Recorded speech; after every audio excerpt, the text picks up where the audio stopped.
There comes a moment in every soul's journey when the mask shatters, when the chains that once kept you small rust away under the fire of your awakening. You were never made to shrink, to please, to beg for validation. You were born to rise, to command, and to transform. And now, the world feels your shift. This isn't just a new attitude. It's a rebirth. It's the universe aligning with the truest, most untouchable version of yourself. The version they tried to suppress but could never extinguish. Today you stop being the peacekeeper at the cost of your own soul. Today you stop explaining yourself to those unworthy of your story. Today you step into the sacred truth of who you were always destined to become. Let's dive deep into this transformation together. Because your silence now roars, your glow now blinds, and your presence now demands respect, not permission. There comes a point when you must stop handing out explanations like apologies. You've spent too much time trying to justify your choices to people who were never truly listening, only scanning for flaws. It wasn't that you were unclear. It's that your clarity disrupted their comfort. You used to think if you said it kindly enough, clearly enough, they'd finally see your heart. But some people don't want to see. They cling to confusion because it gives them control. As long as you kept explaining, they stayed in charge of the narrative. Now you know better. You've learned that peace isn't found in over-explaining. It's found in letting go. Let them misunderstand you. Let them twist your silence into arrogance and your boundaries into betrayal. That's their story to carry, not yours to fix.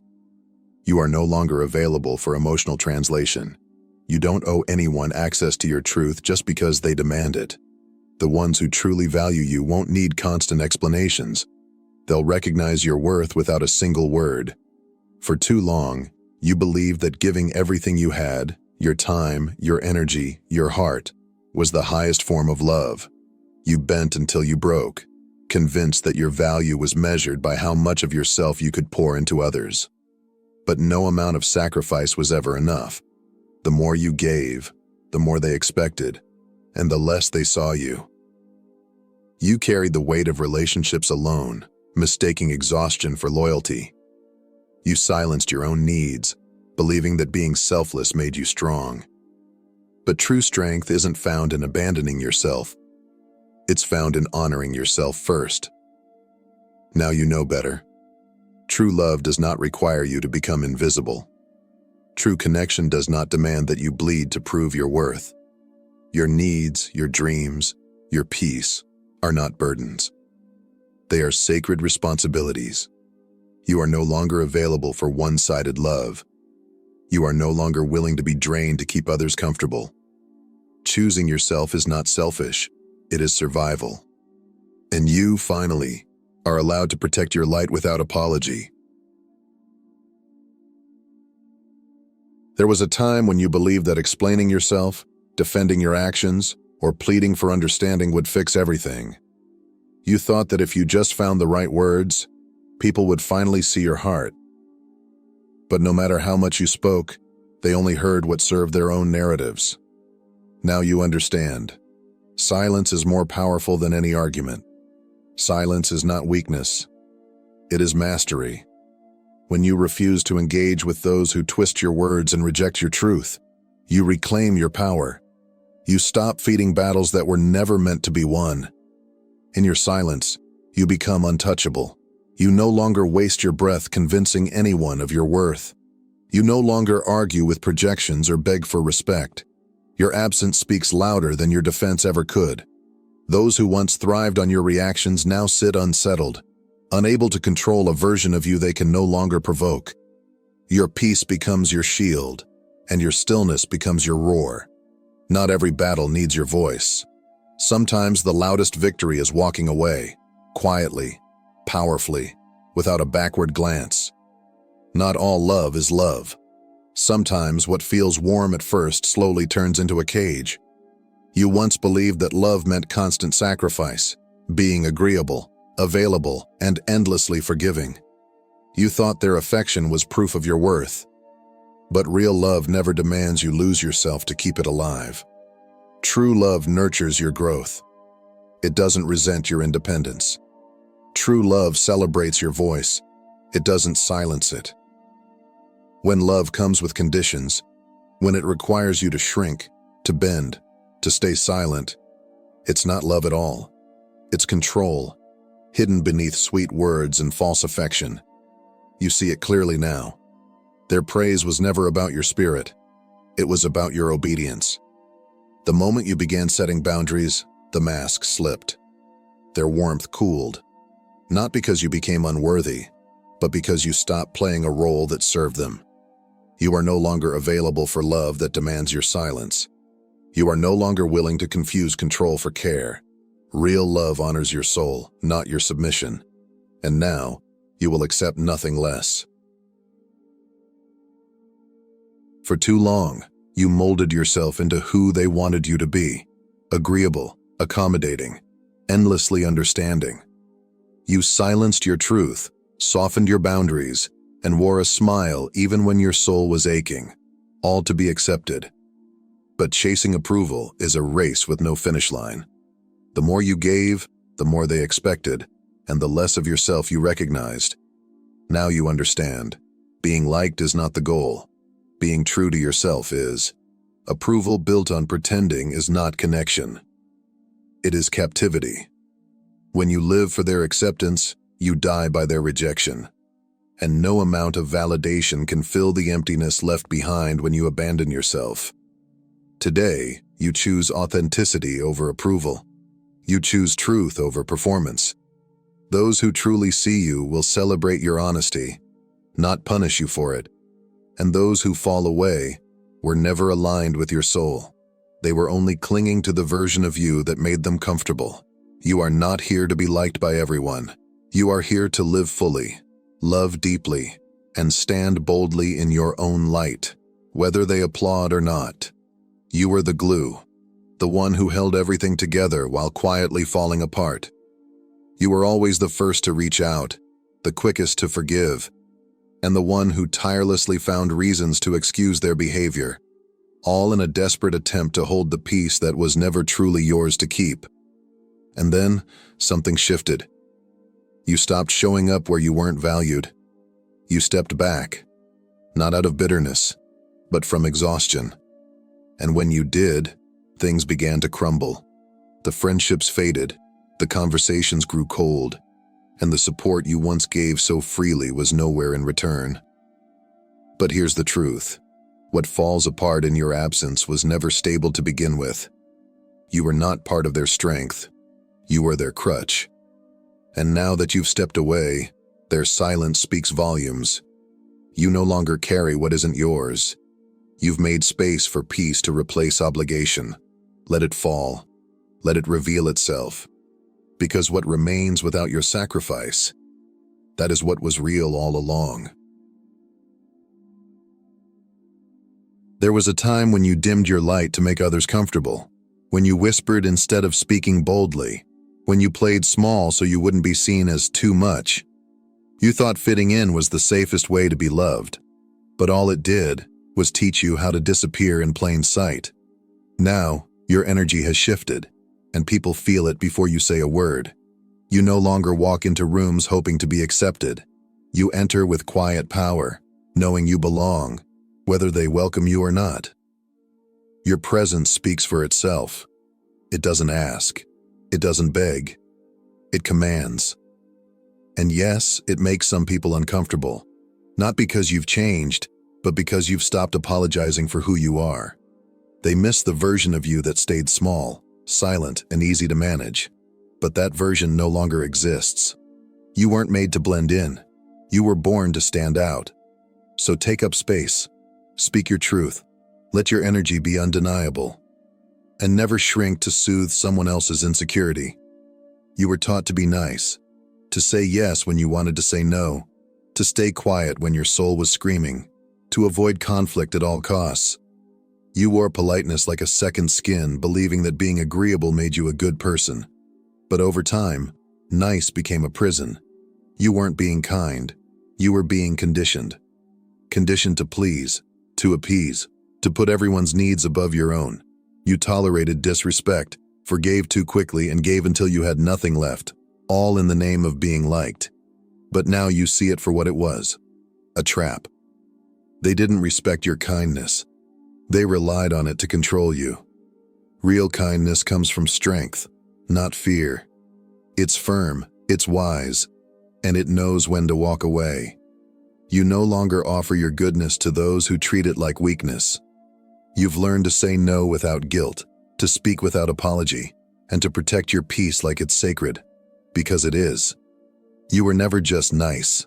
You were powerful. Now you finally act like it. There was a time when you shaped yourself to fit the roles others assigned you: the helper, the listener, the one who always said yes.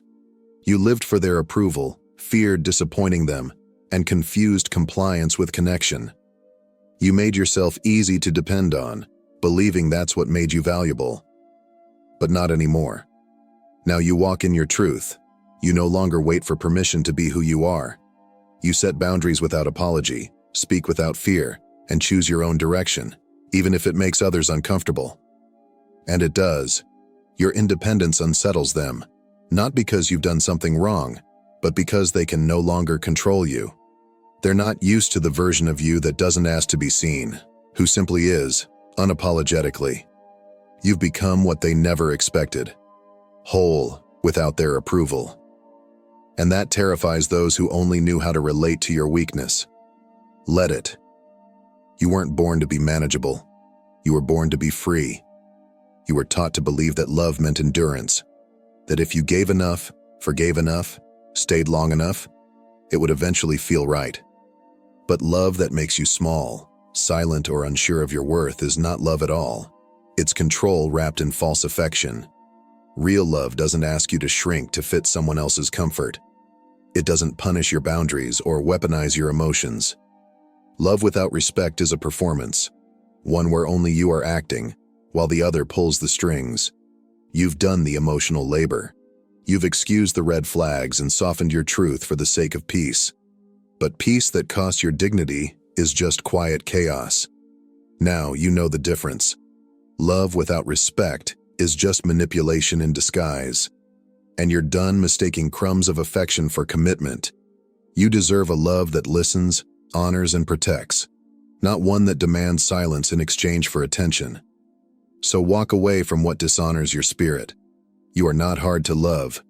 You're just no longer willing to accept love that comes without respect. Pay close attention. Not everyone who clapped for you wanted you to win. Some only celebrated you when your success felt small enough not to threaten them. They smiled when you struggled, offered support when you doubted, and stayed close as long as you remained below their comfort line. But the moment you began to rise, confidently, unapologetically, their energy shifted. Suddenly, the praise turned to silence. The conversations grew shorter. The support disappeared. And that silence? It's not random. It's revealing. Your growth made them uncomfortable. Not because you did anything wrong, but because your light exposed where they were still hiding. Your confidence reminded them of the dreams they never chased. Your power disrupted the dynamic they once controlled. Let it. Their absence is not a loss. It's a filter. The ones who go quiet when you succeed were never your tribe. They were spectators of your struggle, not witnesses to your becoming. Appreciate the people who are happy for your success and still stand by your side, and let go of those who disappear when you finally start living fully as yourself. When people say they miss the old you, pause and ask yourself why. Was it really you they missed, or was it the version of you who was easier to control? The one who stayed quiet to keep the peace, who gave endlessly without asking for anything in return, who tolerated too much and questioned too little. The old you made others comfortable, even when it cost you your voice. And they loved that version, not because it reflected your truth, but because it served their convenience. You were accessible, agreeable, and easy to bend. But now you've changed. You've found your strength. You've started saying no, setting boundaries, and protecting your peace. and that shift has made some people uncomfortable. Don't mistake their discomfort for love. They're not grieving your essence. They're mourning the access they lost. And anyone who only valued you when you were shrinking is not someone you owe a return to. You didn't lose them. You simply outgrew who they needed you to be. You've shed the weight of pleasing, apologizing, and shrinking. What once held you back no longer defines you. You are not who you were. And that's your power. You've stepped into a version of yourself that no longer begs to be seen. Because now, you simply shine. Let this be your reminder. Your boundaries are sacred. Your voice is powerful. And your presence is enough. Exactly as it is. Thank you for walking this journey with me. If this message stirred something in your spirit, I'd love for you to be part of this growing community. Don't forget to subscribe to this channel, leave a comment, and tap the notification bell so you never miss a moment of truth, strength, and healing. You're not just rising, you're becoming unstoppable. And the world is better because you chose to stand tall.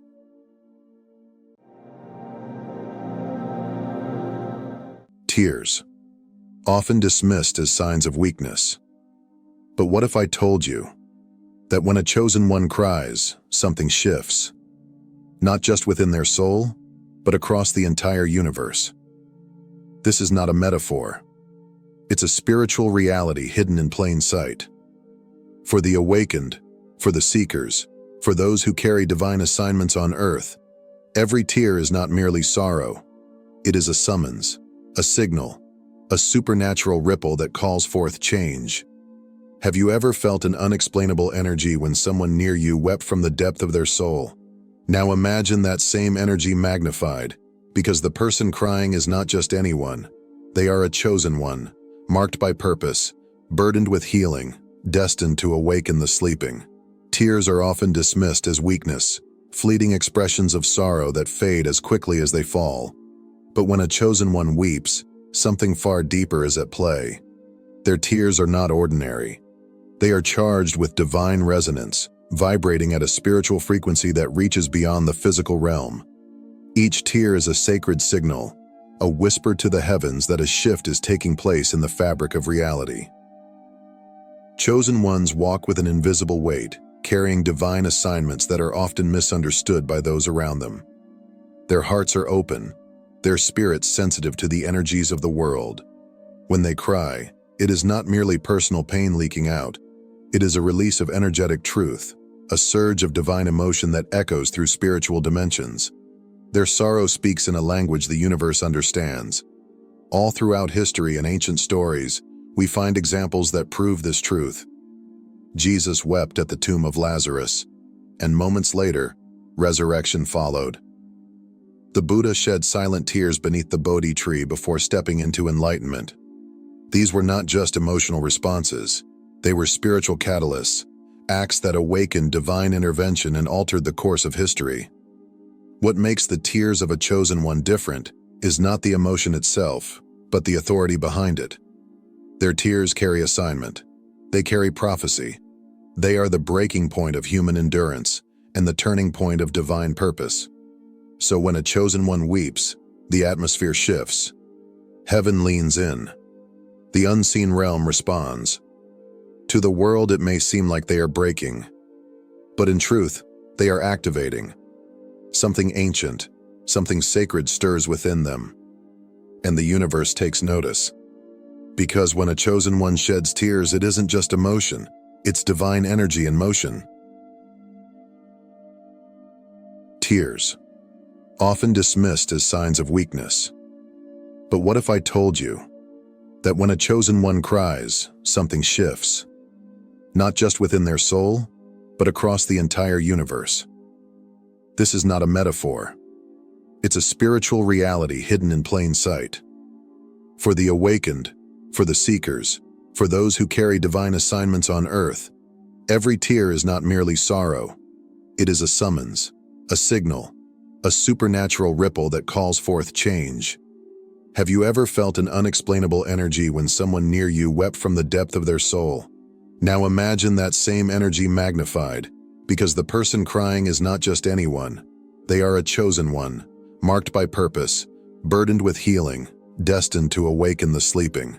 Tears are often dismissed as weakness, fleeting expressions of sorrow that fade as quickly as they fall.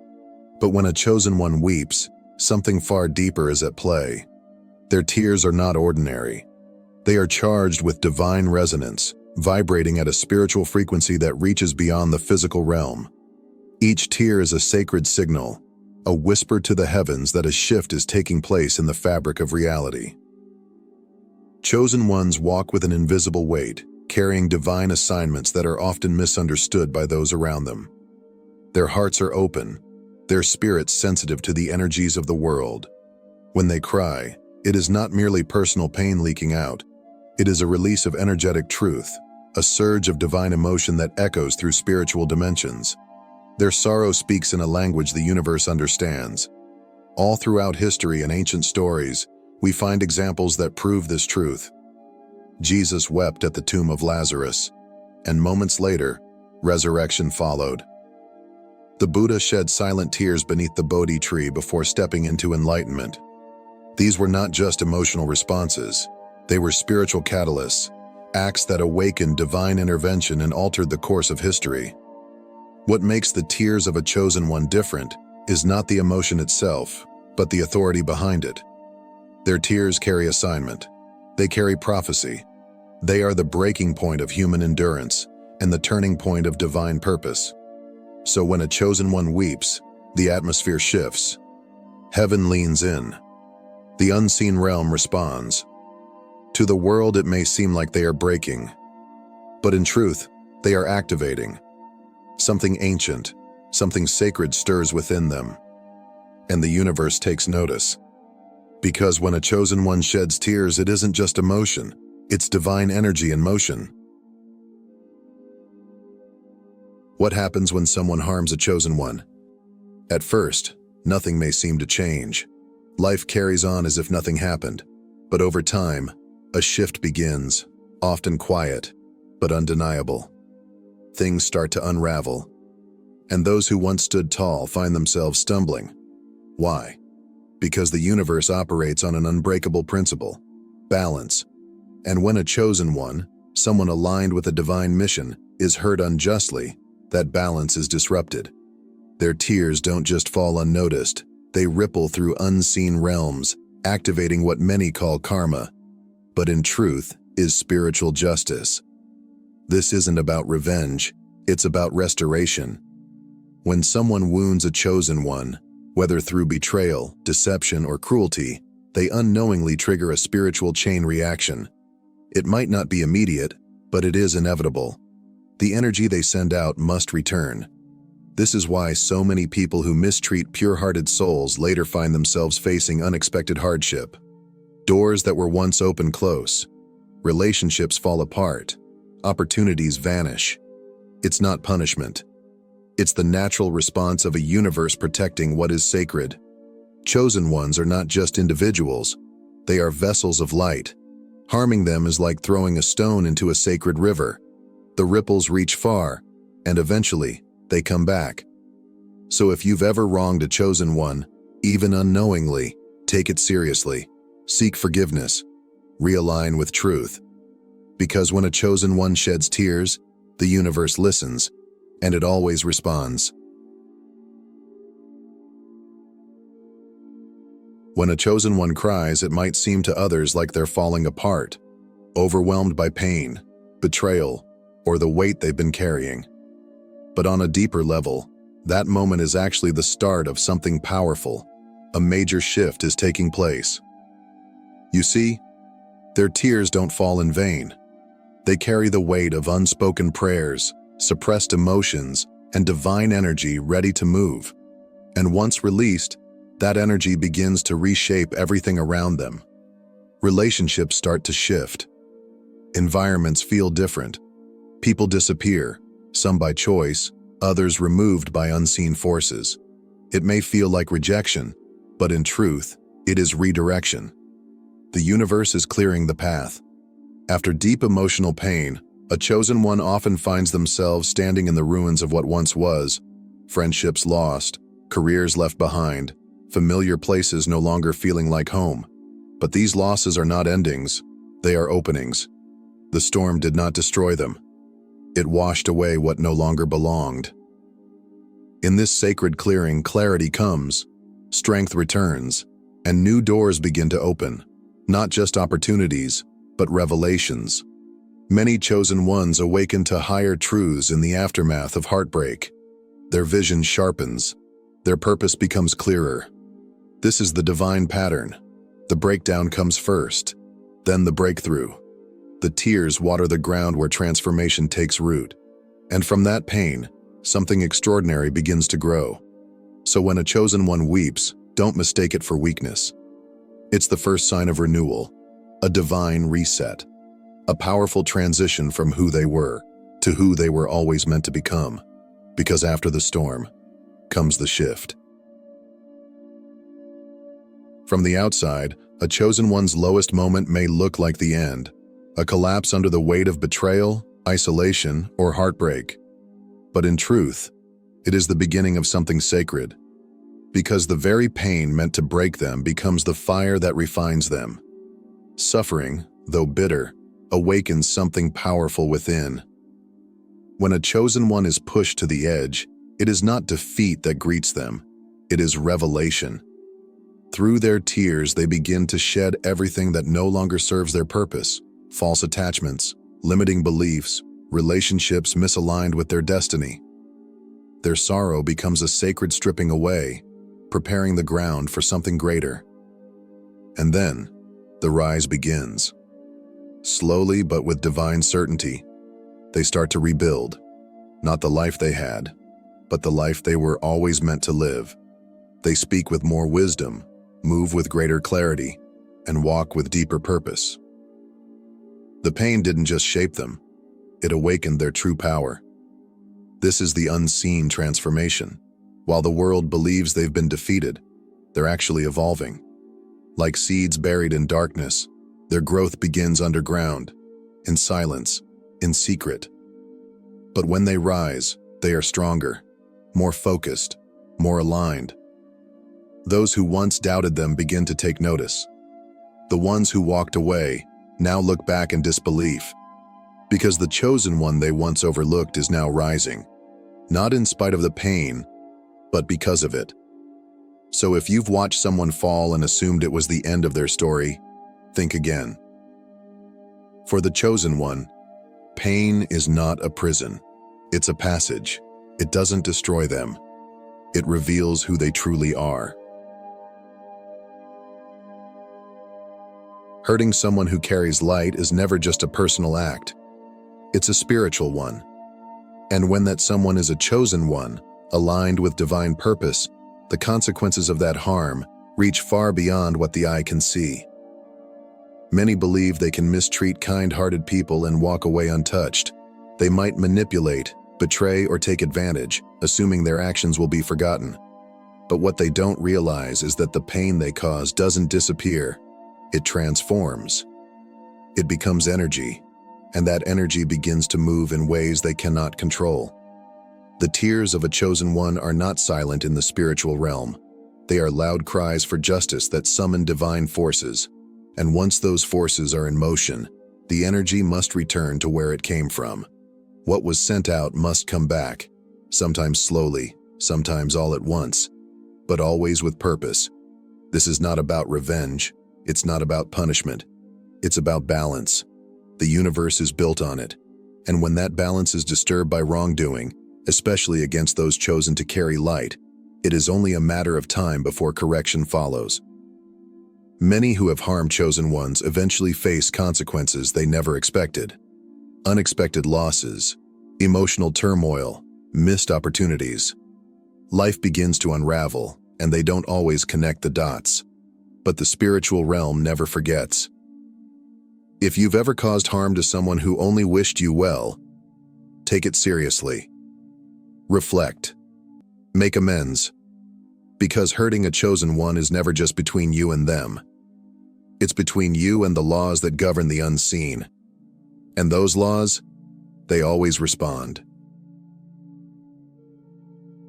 When life pushes a chosen one to the edge, when everything they trusted seems to fall apart, It may seem like they're being crushed beyond repair, but what looks like the end is often just the beginning of a divine transformation.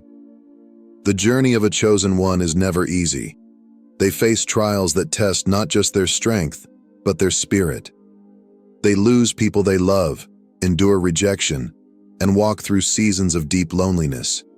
Yet through it all, something greater is happening. Something the eye can't see but the soul can feel. Every loss becomes a lesson. Every heartbreak, a redirection. And every breakdown, a setup for breakthrough. While the world sees only the pain, heaven sees preparation. The crushing isn't meant to destroy them. It's meant to extract what's pure, what's purposeful, what's divine. Just like olives must be pressed to produce oil, chosen ones often find their greatest power in their most painful seasons. It's in the pressing that their true anointing begins to flow. And when they rise, because they always do, they carry a presence that's different. Sharpened by experience, humbled by pain, and aligned with purpose, they no longer fit the mold of who they used to be. They emerge stronger, wiser, and ready for the next level of their calling. The path from crushed to crowned is never straight. It is winding, painful, and full of uncertainty. But for those who are chosen, it's sacred. It's part of the divine cycle, one that turns pain into purpose and sorrow into strength. So if you're in the middle of the crushing, hold on. You're not being buried. You're being prepared. To every chosen one listening, know this. Your tears were never wasted. Your pain has purpose. You were never meant to blend in, because you were born to break cycles, to carry light into dark places, and to awaken souls still asleep to their own power. If you've ever felt the weight of being misunderstood, if you've walked through seasons of sorrow that made no sense, yet found yourself stronger on the other side, then you are not alone. You are part of something bigger, something sacred. You are walking the chosen path. Thank you for spending this time with us and for opening your heart to this message. If it resonated with you, if it stirred something deep within, we invite you to join our growing family of awakened souls. Subscribe to our channel, hit the notification bell so you never miss a message meant for your spirit.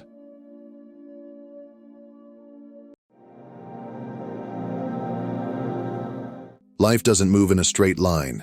It unfolds through different seasons, challenges, and moments of deep realization. For many, society defines success by age milestones. Graduate in your 20s, peak in your 30s, and settle down by 40. But what if the real journey doesn't begin until 40?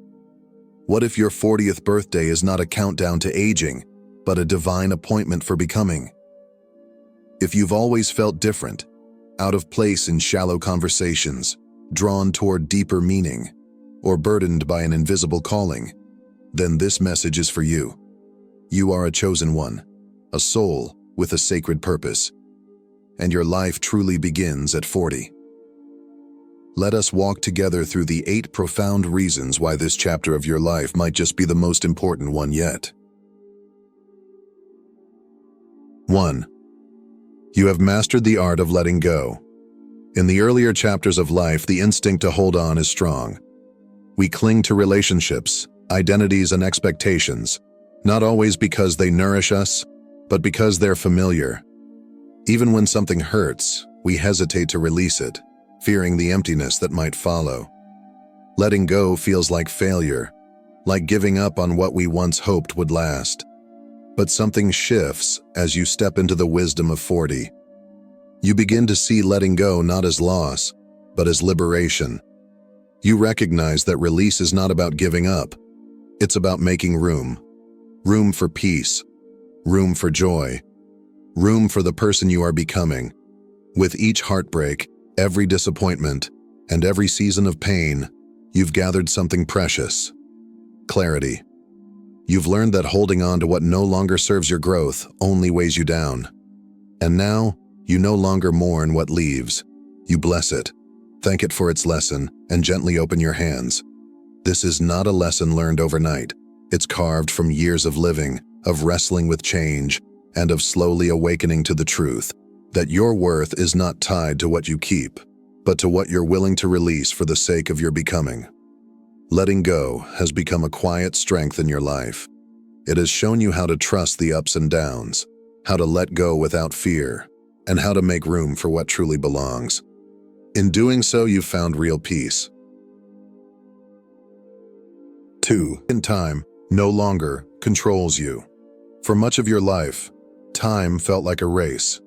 There was always a clock ticking, subtle, relentless, pushing you to do more, to be more, to reach certain milestones by certain ages. Whether it was career, relationships, or personal success, everything seemed urgent, as if you were falling behind some invisible standard set by society. But now, as you step into the deeper awareness that comes with 40, something profound begins to shift. You start to understand that the pressure was never real. It was only a story you were taught to believe. Time is no longer your master. It becomes your companion. Instead of rushing, you begin to trust. Trust that your life is unfolding exactly as it should. Trust that divine timing governs every chapter, every opportunity, and every pause. This realization brings freedom. The anxiety that once lived in the gap between where you are and where you thought you should be begins to fade. You become grounded in the present, no longer haunted by the past or obsessed with the future. You move with intention now, not urgency. You understand that what is meant for you will never miss you. And in that stillness, in that surrender, you finally reclaim your rhythm, not by speeding up, but by letting go of the need to rush. Time no longer controls you. It flows with you. 3. You discover your true purpose. In the earlier seasons of life, purpose often feels elusive. You try on different roles, pursuing careers, chasing dreams, achieving goals, all in hopes that one of them will finally feel like home. Yet, despite your efforts, something always seems to be missing. A quiet ache lingers beneath the surface, whispering that there's more to who you are than what the world sees. At 40, that whisper becomes a revelation. Suddenly, the scattered pieces of your past begin to make sense. The struggles that once seemed random, the paths that ended abruptly, and the years that felt wasted, all of it begins to reveal its purpose. What once looked like detours now appear as necessary steps in your becoming. You realize that your pain was not punishment, but preparation. Every setback sharpened your insight. Every redirection refined your calling. And now, for the first time, you feel a sense of inner alignment, a deep knowing that you are exactly where you're meant to be. This is the moment when purpose stops being a question and starts becoming a calling. It's not about titles or applause. It's about impact, meaning, and living in harmony with your soul. You no longer chase purpose outside yourself. You remember it from within. You step forward not with uncertainty, but with conviction, because you've been prepared for this. And now, you are ready to walk in your truth, not to prove anything, but simply to fulfill what was always yours to carry. 4.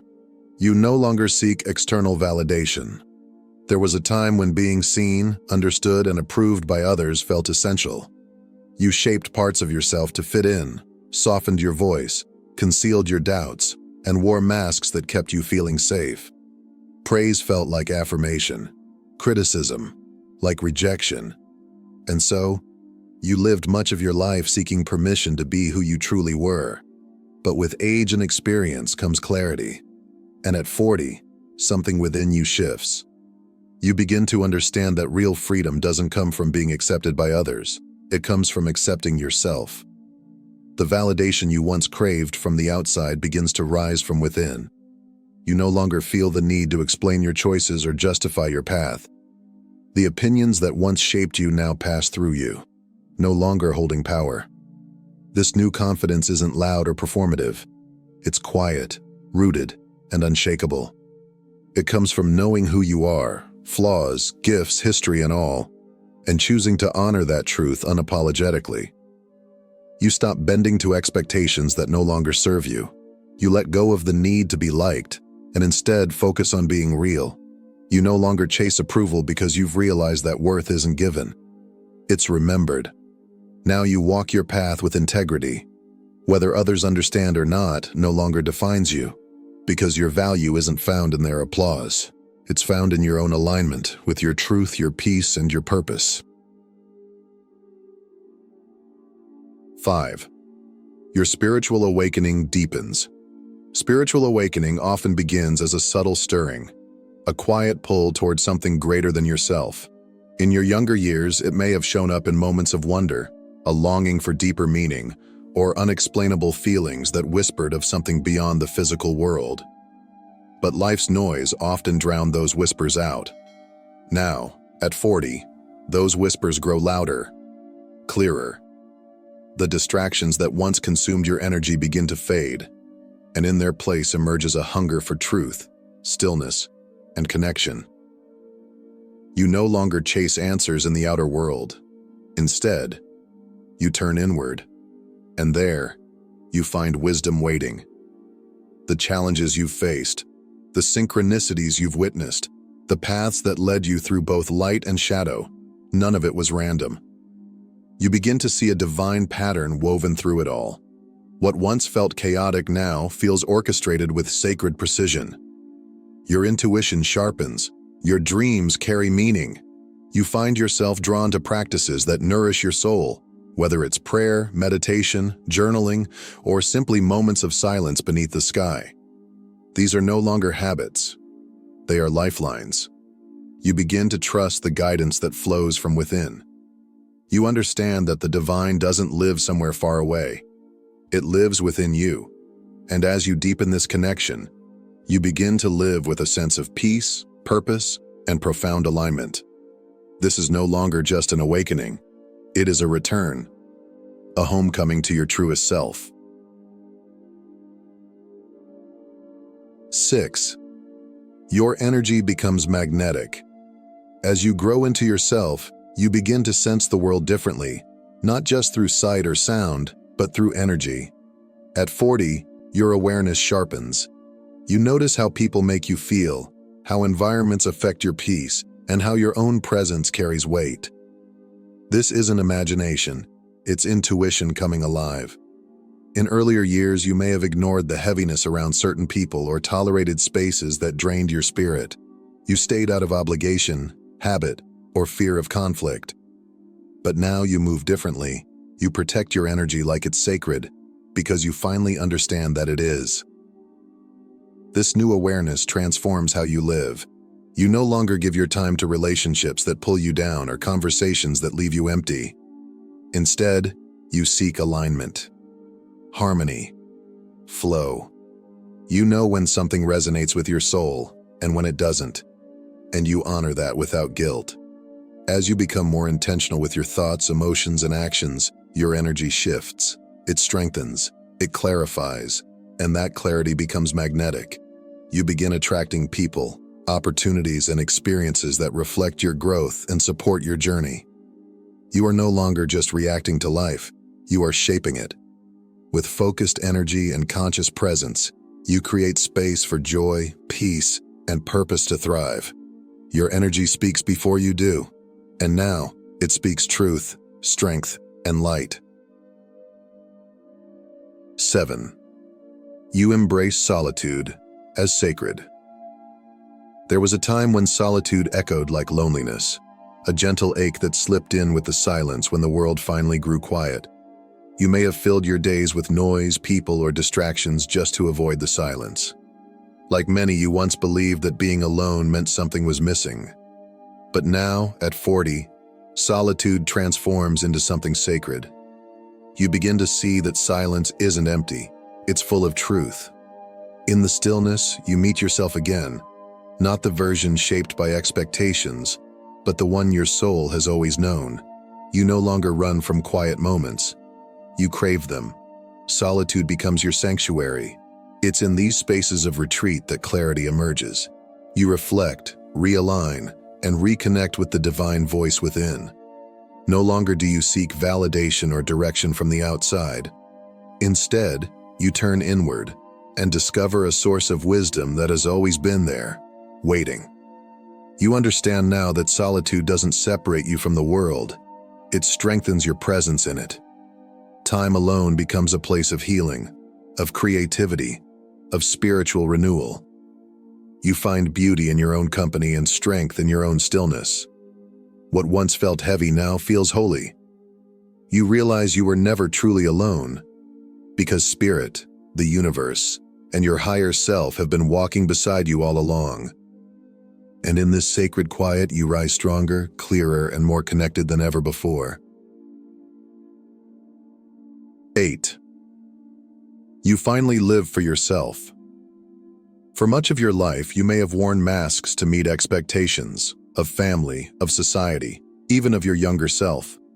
You made choices to please others, to avoid conflict, or to fit into roles that never truly reflected who you are. You put your own dreams on hold, telling yourself there would be time later.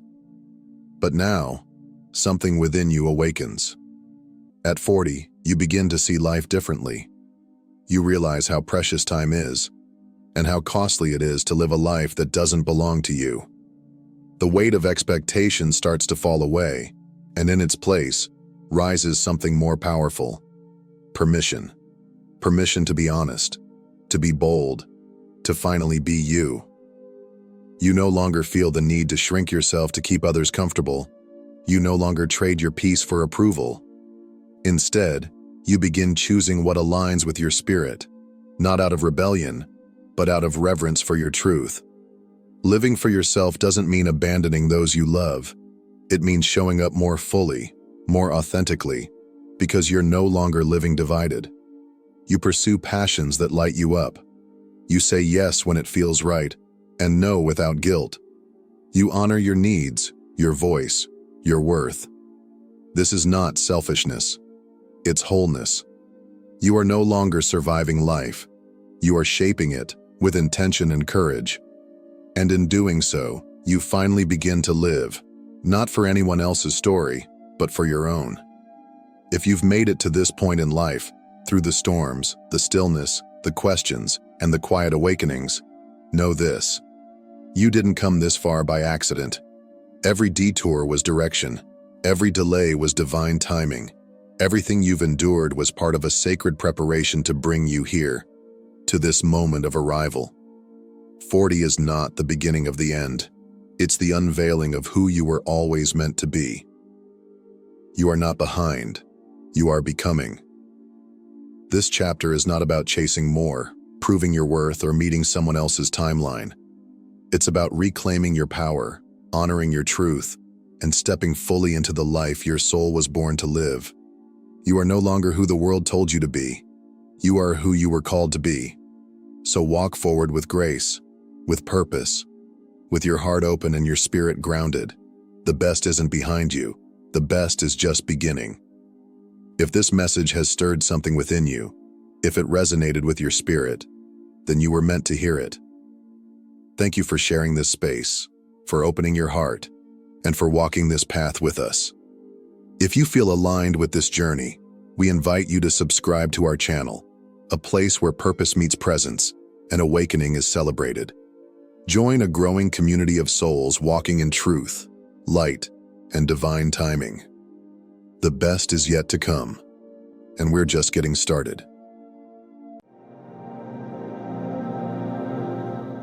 There are whispers in the spirit realm that not everyone can hear. A certain stillness that settles over a soul marked for something greater, set apart by the divine hand of God. These are not ordinary people. They carry something the world cannot comprehend: the invisible seal of being chosen. Have you noticed how, no matter how hard you try, you never quite fit in? That somehow there's more to your life than the mundane chase of survival? That longing, that ache, is not confusion. It may be your calling. The chosen aren't always aware that they're chosen, and that unawareness causes them to wrestle with identity, rejection, and loneliness until they recognize the 7 unmistakable marks of their divine calling. So today, we journey deep into the mystery of what it truly means to be one of God's chosen. Prepare yourself, because by the end of this message, you may realize that you were never ordinary. You were marked for more. Mark 1. You disturb darkness without trying. Have you walked into a room and felt the tension shift? People glance at you differently. Conversations grow awkward. Certain individuals avoid eye contact, or worse, they slowly drift away from your life without explanation, and you wonder, did I do something wrong? But what if the answer is far more profound? When you are chosen by God, your presence alone carries weight. Without even saying a word, you disturb what is hidden. Not because you're confrontational, but because the light within you exposes the darkness around you. It's not visible to the eye, but it's felt in the spirit. People who harbor jealousy, manipulation, deceit, or spiritual compromise often find it uncomfortable to be near someone who walks in truth, integrity, and purity. They can't explain it, but they can feel it.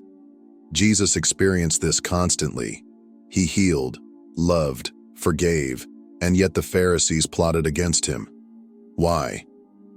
Because his very presence threatened their false righteousness.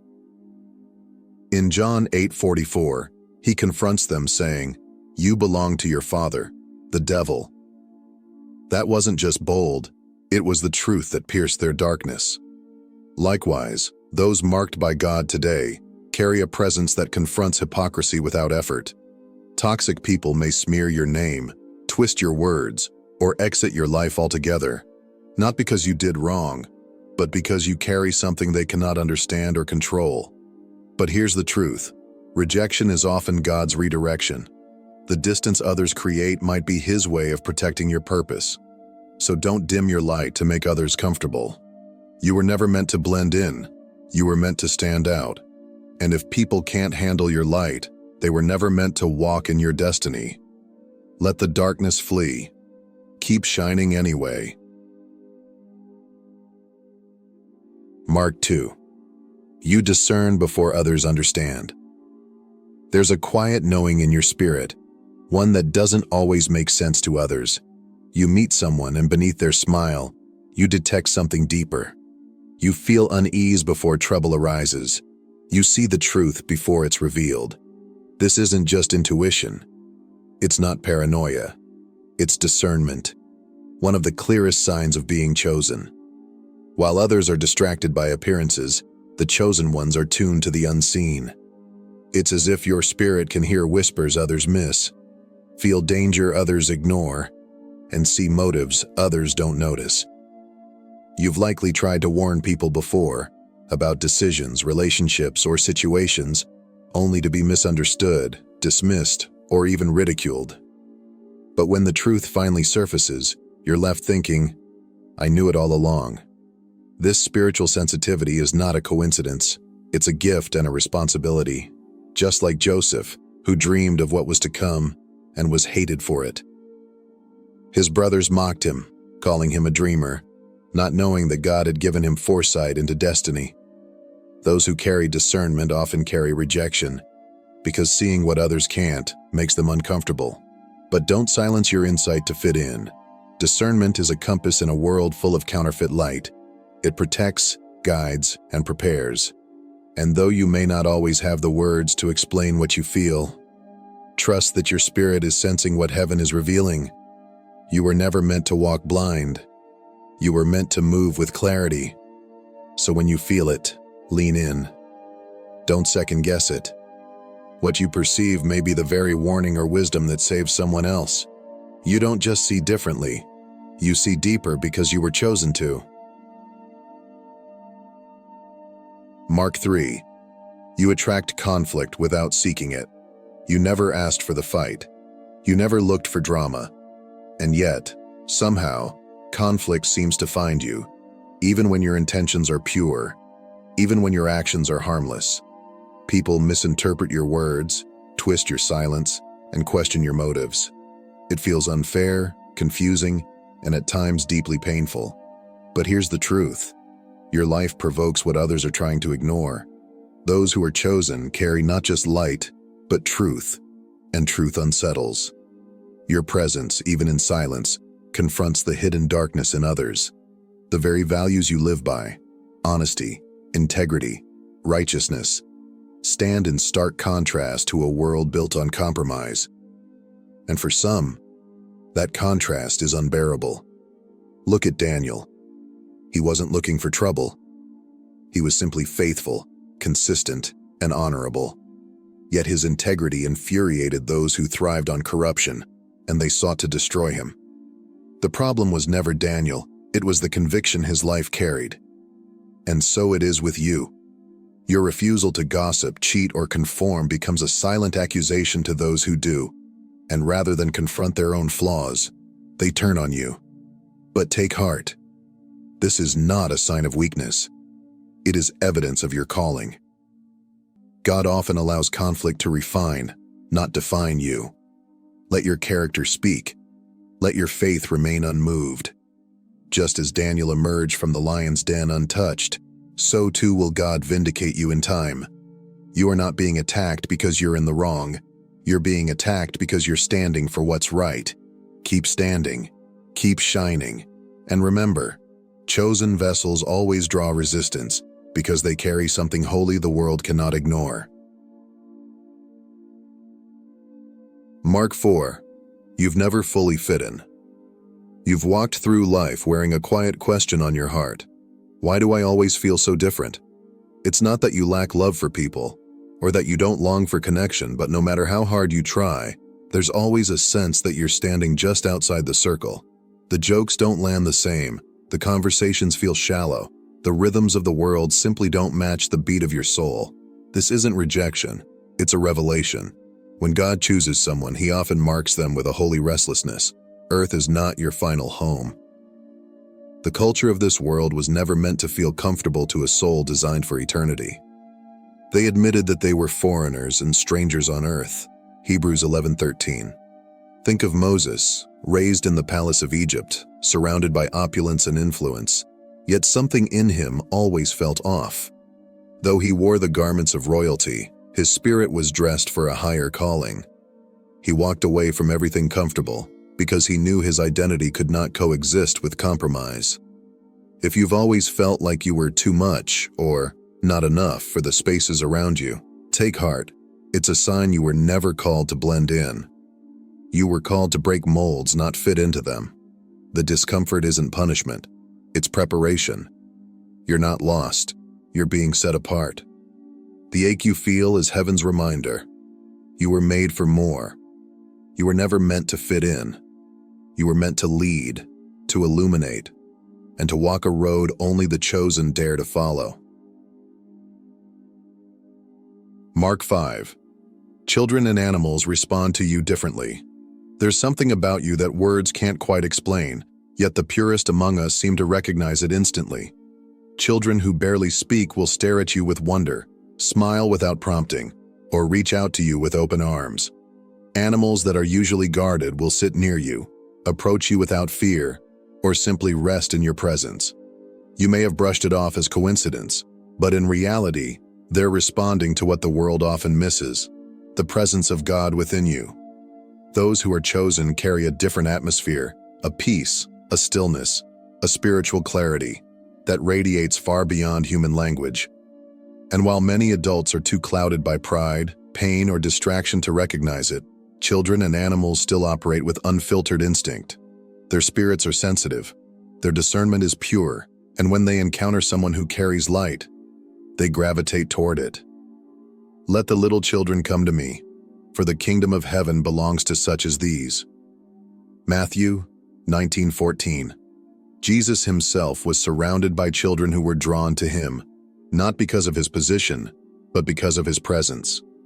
In the same way, what draws others to you isn't your appearance, your words, or your status. It's what rests on your spirit. A divine gentleness, a heavenly peace. Even in the Old Testament, Balaam's donkey perceived what the prophet could not, the presence of an angel on the road. That moment reminds us that God can reveal spiritual truths through the most unlikely vessels. So if children seek your arms and animals find rest near your feet, consider it holy confirmation. You carry something sacred, a fragrance of heaven, that even the innocent can recognize. Let that presence speak louder than your voice ever could. Mark 6. God speaks to you through dreams and signs. There are moments when life feels ordinary, until something happens that you just can't explain. A dream that lingers with haunting clarity. A conversation that feels divinely timed. A number that keeps repeating. A verse that appears at the exact moment your heart cries out for direction. These are not coincidences. They are whispers from heaven. When you're chosen, God doesn't just walk beside you, He communicates with you. Sometimes in bold ways, other times in the softest echoes, but always in truth, always with purpose. In the last days I will pour out my Spirit. Your sons and daughters will prophesy. Your young men will see visions. Your old men will dream dreams. Acts 2:17. God has always spoken through dreams. He warned Joseph in the night. He guided the Magi with a vision. He gave Daniel revelations that shape nations. And today, He still speaks to those willing to listen. Not all signs come with thunder. Sometimes it's a closed door you didn't expect, a delay that saved you, a stranger's words that echo your secret prayer. The chosen are not guided by logic alone. They're led by the Spirit. They notice what others overlook. And when something stirs their soul, they pause and ask, "Lord, is this you?" The world may dismiss it as chance, but you know better. Because deep down, your spirit recognizes the fingerprint of God. He's never stopped speaking. The question is, are you paying attention? So lean in, trust the nudge, write down the dream, pray over the sign. Because when God speaks, it's never random. It's always to reveal, prepare, protect, or call you higher. And when you learn to listen, you'll never walk blindly again. Mark 7. Your prayers move heaven. There's a difference between speaking words into the air and releasing prayers that shake the heavens. When you pray, it's not a ritual. It's not repetition. It's a divine transaction between earth and eternity. And if you've ever prayed and watched things shift, doors open, chains break, peace flood in where chaos once ruled, then know this: your voice carries weight in the spiritual realm. Some people pray and hope, but the chosen pray and expect. They don't beg, they believe. Their words aren't empty, they are infused with authority, because their hearts are aligned with the heart of God. The prayer of a righteous person is powerful and effective. James 5:16. Look at Scripture. Elijah prayed, and the skies closed for 3 years. He prayed again, and rain returned. Paul and Silas sang in a prison cell, and the very foundation shook. Why? Because heaven responds to faith. And those who are chosen don't just believe in God, they walk in communion with Him. Your prayers have likely gone beyond yourself. You've interceded for others. You've whispered desperate cries in the dark, and though you didn't always see it instantly, something always moved. Because God listens closely when His chosen ones speak. But here's what's even more powerful. You don't need loud declarations to be heard. Sometimes the softest "Jesus help me" spoken through tears carries more weight than 1,000 polished phrases. It's not the eloquence, it's the surrender, it's the faith. If your prayers have moved mountains, it's because you're not just talking to God, you're walking with Him.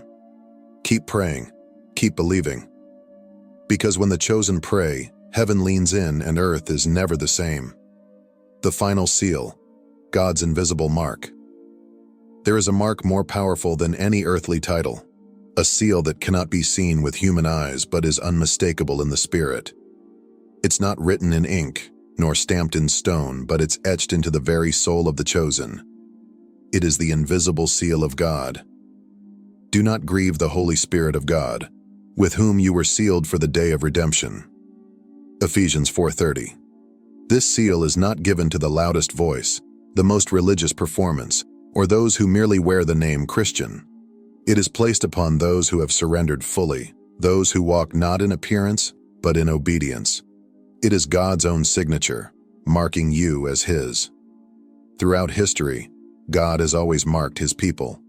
In the Old Testament, Israel was set apart through covenant. In the New, believers were sealed by the Holy Spirit. And in the final days, Revelation tells us that only those sealed by God will stand, while the rest follow the world's destruction. This seal isn't about perfection, it's about possession. It says, "This one belongs to me." The trials you've faced, the rejection you've endured, the fire you've walked through, they were not signs of abandonment, but of refinement. You are not common. You are not random. You are claimed. And while others chase after applause, approval, and possessions, you carry something far greater, the quiet authority of one who is known in heaven. So don't be discouraged by what you lack in the eyes of the world. You have something it can never give, the seal of the living God. And no enemy, no storm, no failure can erase what He has written over your life. You are marked. You are chosen. You are His. If you've seen yourself in even one of these marks, or maybe in all 7, then it's time to stop doubting who you are. You are marked by heaven. This is your moment, your invitation to walk boldly into purpose. You've been sealed for something greater, and now it's time to answer the call. From the bottom of my heart, thank you for watching this message. If it spoke to your spirit, if it stirred something deep within you, don't let it stop here. Hit the subscribe button and join a growing community of believers who, like you, are hungry for truth, destined for purpose, and ready to live as the chosen. You are not alone. You are not forgotten. You are chosen, and your journey is just beginning.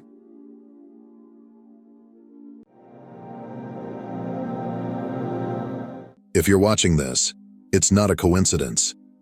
You were led here by something greater, by a feeling, a pull in your spirit, a restlessness you couldn't explain.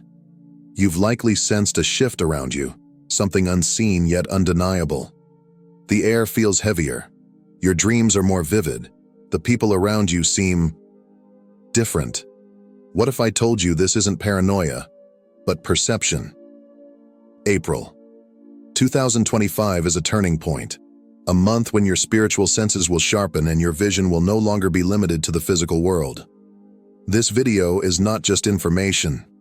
It is a call, an inner echo reminding you of who you truly are and why you're here. Your eyes, both physical and spiritual, will begin to receive messages from places you've long forgotten. The natural world, silent spaces, subtle glances, and invisible forces moving around you. This month will challenge your heart, confront your beliefs, and awaken your soul. You will see what others ignore, and once you see, you cannot unsee. Welcome to the awakening of vision. Welcome to April 2025. Not all eyes were created equal. While many look, only a few truly see. For those who are spiritually attuned, those often referred to as the chosen, vision transcends the boundaries of the physical world. Their eyes do more than capture light. They interpret energy, decode silence, and read the vibrations of a world most never notice.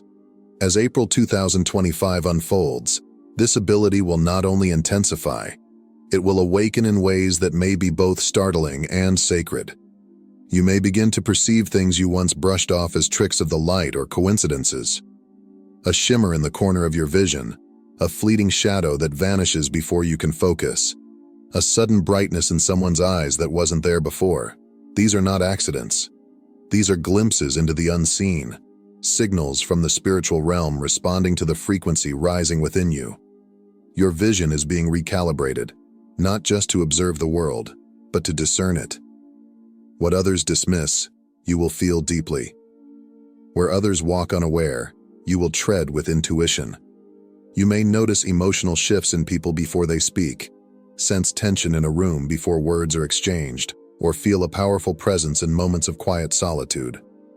This is the mark of a soul stepping into higher awareness, a soul no longer content with surface-level living. The challenge, however, is that such vision is not always easy to carry. To see through illusions means confronting truths that others avoid. You may find beauty where no one else sees it, but you will also recognize deception wrapped in smiles, heaviness masked as light, and spiritual warfare hidden in mundane moments. The world around you will not change overnight. but your relationship to it will. Being chosen to see differently is not about superiority. It is about responsibility. The responsibility to remain awake in a world lulled to sleep. The responsibility to trust what your eyes show you, even when it makes you uncomfortable. Because from now on, your sight is not just a function, it is a calling. And once your spiritual vision activates, you can no longer pretend to be blind. You were not meant to live in darkness. You were created to walk in the light and to recognize the divine, even when it's hidden in shadow. April is not merely the fourth month of the year. It is not just a passing point on a calendar or a routine season of transition. For those attuned to the spiritual, April 2025 is a portal, a sacred threshold between what was and what is becoming. It is a divine invitation to step out of old energies, outdated beliefs, and stagnant ways of being, and to walk into a realm of higher awareness, deeper truth, and inner transformation. This month holds the vibration of awakening, and with it, a subtle but undeniable pressure will begin to rise in your soul. A pressure not to fear, but to listen to. It is not chaos, but alignment. As the days of April unfold, you may sense that time feels different, slower in some moments, urgently fast in others. You may feel pulled in two directions, one that wants to cling to the comfort of the known, and another that urges you into unfamiliar, yet magnetic territory. This tension is not a sign that something is wrong. It is a sign that you are standing at the edge of something greater. And the choice to cross that edge must come from within. This portal will not open with loud signs or dramatic spectacles. It will open quietly, through reflection, through stillness, through a series of subtle moments that stir your spirit. The nudge to take a different path, the sudden loss of interest in things that used to matter, the urge to clear space in your home, your heart, your relationships. These are not random urges. They are whispers from your higher self, asking you to make room for what is to come. And what is coming? Truth, clarity, realignment with your soul's purpose. But with truth comes the shedding of illusion, and with clarity often comes discomfort. You may be asked to release versions of yourself that no longer serve your becoming. You may be led to face aspects of your life you've kept hidden even from yourself. The portal of April does not open to everyone. It opens to those who are willing to walk through with open eyes, open hearts, and open hands. Because once you step through, there is no going back. But there is also no greater freedom than living in truth. Nature has never stopped speaking.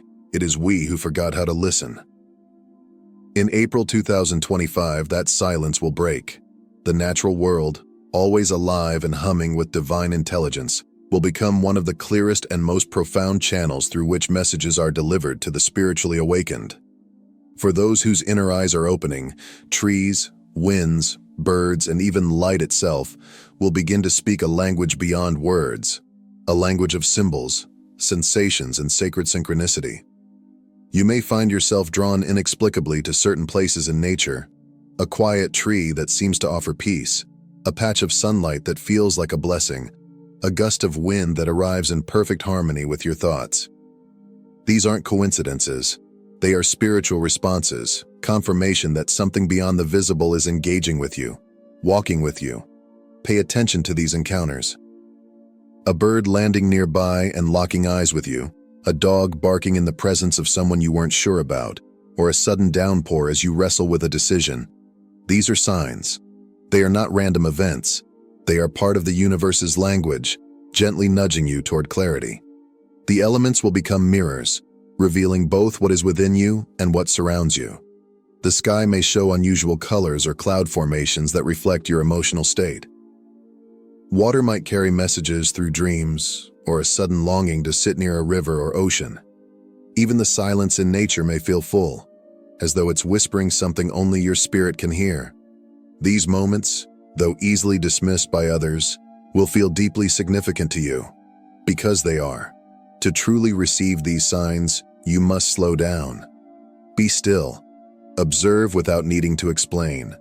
Not all truth comes through logic. Some of it arrives through feeling, through repetition, through resonance. If a particular animal keeps appearing in your path, look up its symbolic meaning. If the wind stirs just as you speak your fears aloud, pause and listen. April is a month where the veil thins, and the sacred speaks softly but steadily through creation. Let the earth become your sacred text. Let the wind be your prayer. Let the animals, the weather, the movement of leaves, all remind you that you are never alone, and that the universe is always, always speaking. As the spiritual energy intensifies in April 2025, the changes will not only stir within you, they will ripple through your relationships. This is one of the most profound and often most painful aspects of awakening. When your soul begins to vibrate at a higher frequency, not everyone around you will resonate with that shift. Some connections will deepen beautifully, while others will begin to dissolve, quietly or abruptly, as if a curtain has been drawn back, revealing truths that were always there but went unnoticed. You may begin to feel out of sync with people you once felt close to.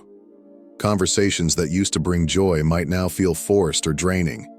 You might sense subtle tension, misalignment, or even discomfort around certain individuals. This is not your imagination. This is energy no longer matching.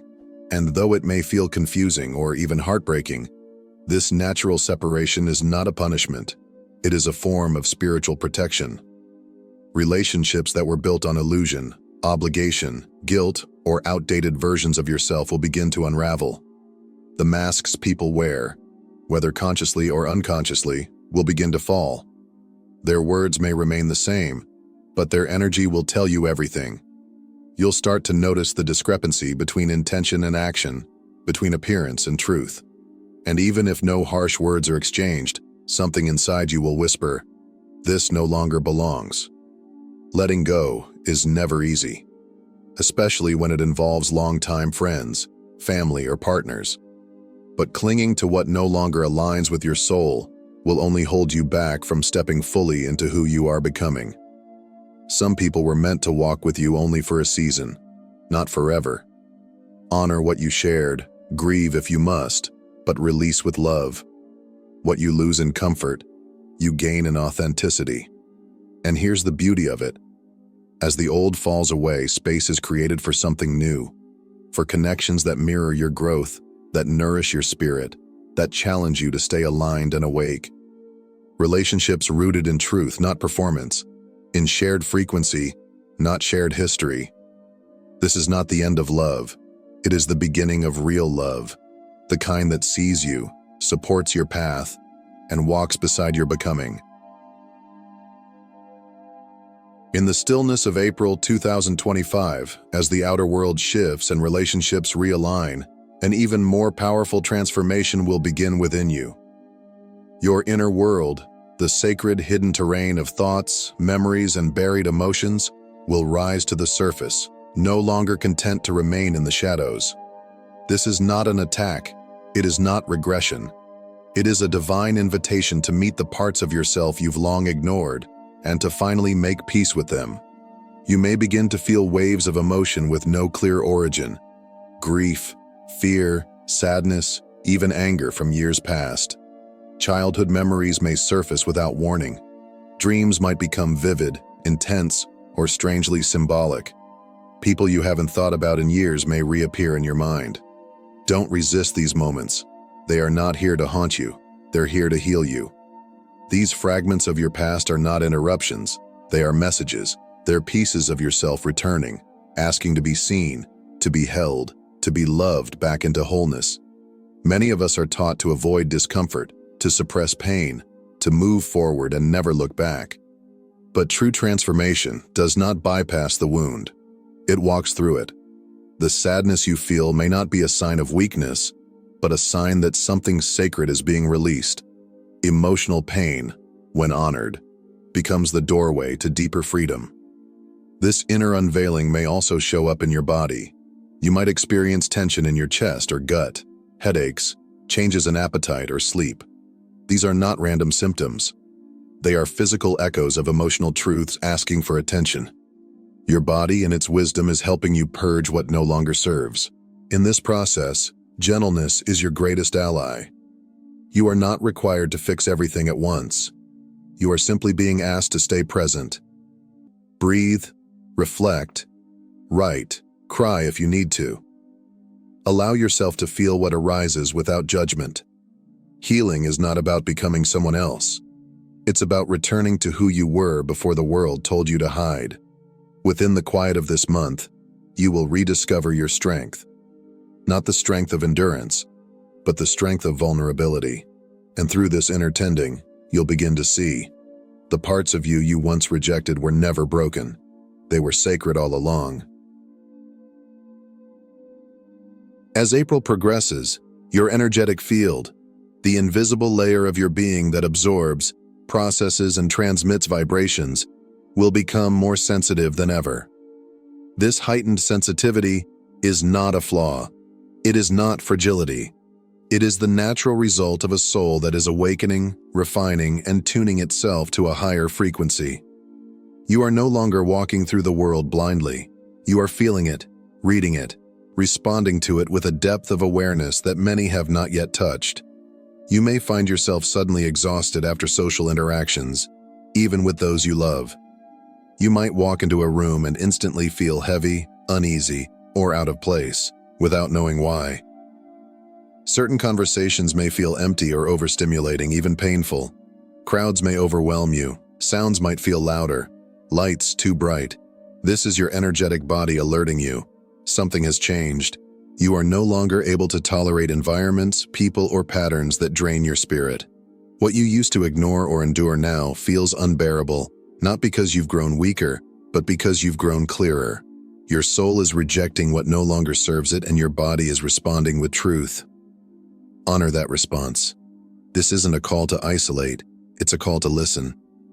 Solitude, quiet spaces, nature, deep breathing, meditation.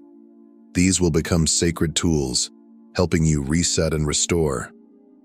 Not because you are escaping, but because you are recalibrating. In a world that often rushes and numbs, your sensitivity is a sacred rebellion, a signal that you are moving in harmony with your inner truth. It's important to protect your energy now, not in fear, but with intention. Not everyone or everything is meant to walk with you in this season. That's not judgment, it's discernment. Begin to notice what expands you and what contracts you, who leaves you feeling seen and who leaves you feeling small, where your energy flows freely and where it withers. Your sensitivity is not a burden. It's a gift, a compass, a guidepost leading you back to what is real.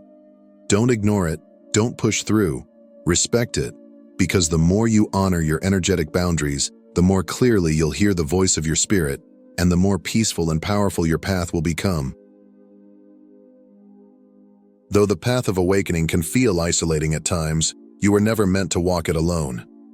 As your inner world transforms and your vision sharpens, you may notice something quietly miraculous beginning to take shape. A new community, one not built on proximity, but on soul resonance, will start to form around you. This is not a community of convenience. It is a sacred gathering of like-hearted souls, drawn together by unseen threads of shared purpose, mutual recognition, and spiritual alignment. These people may enter your life in unexpected ways. A brief conversation with a stranger that leaves a lasting impact. A book recommendation that leads to an important connection.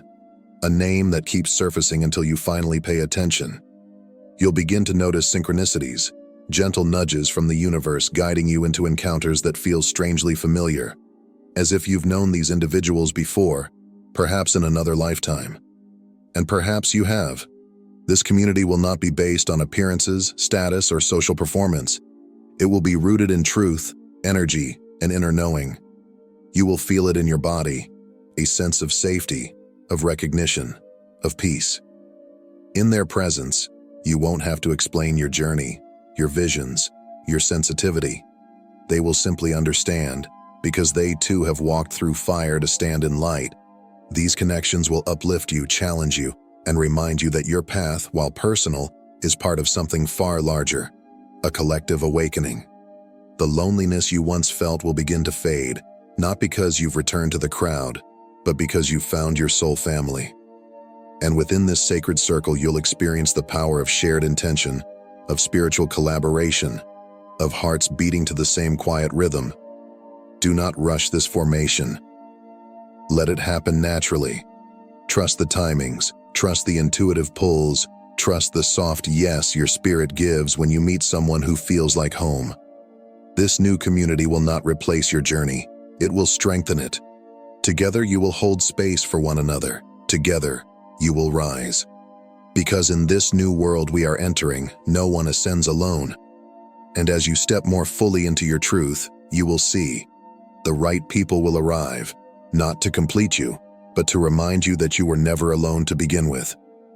April 2025 will not be easy, but nothing truly transformative ever is. This month is not meant to break you, but to remake you. Not to punish, but to purify. What your eyes begin to see, both in the world around you and deep within yourself, will stretch you, challenge you, and ultimately free you. This is the season where illusions fall away, where masks dissolve and where truth steps forward, raw and unfiltered. There may be endings, but with every ending comes sacred space for a new beginning, a new vision, a new alignment with who you were always meant to be.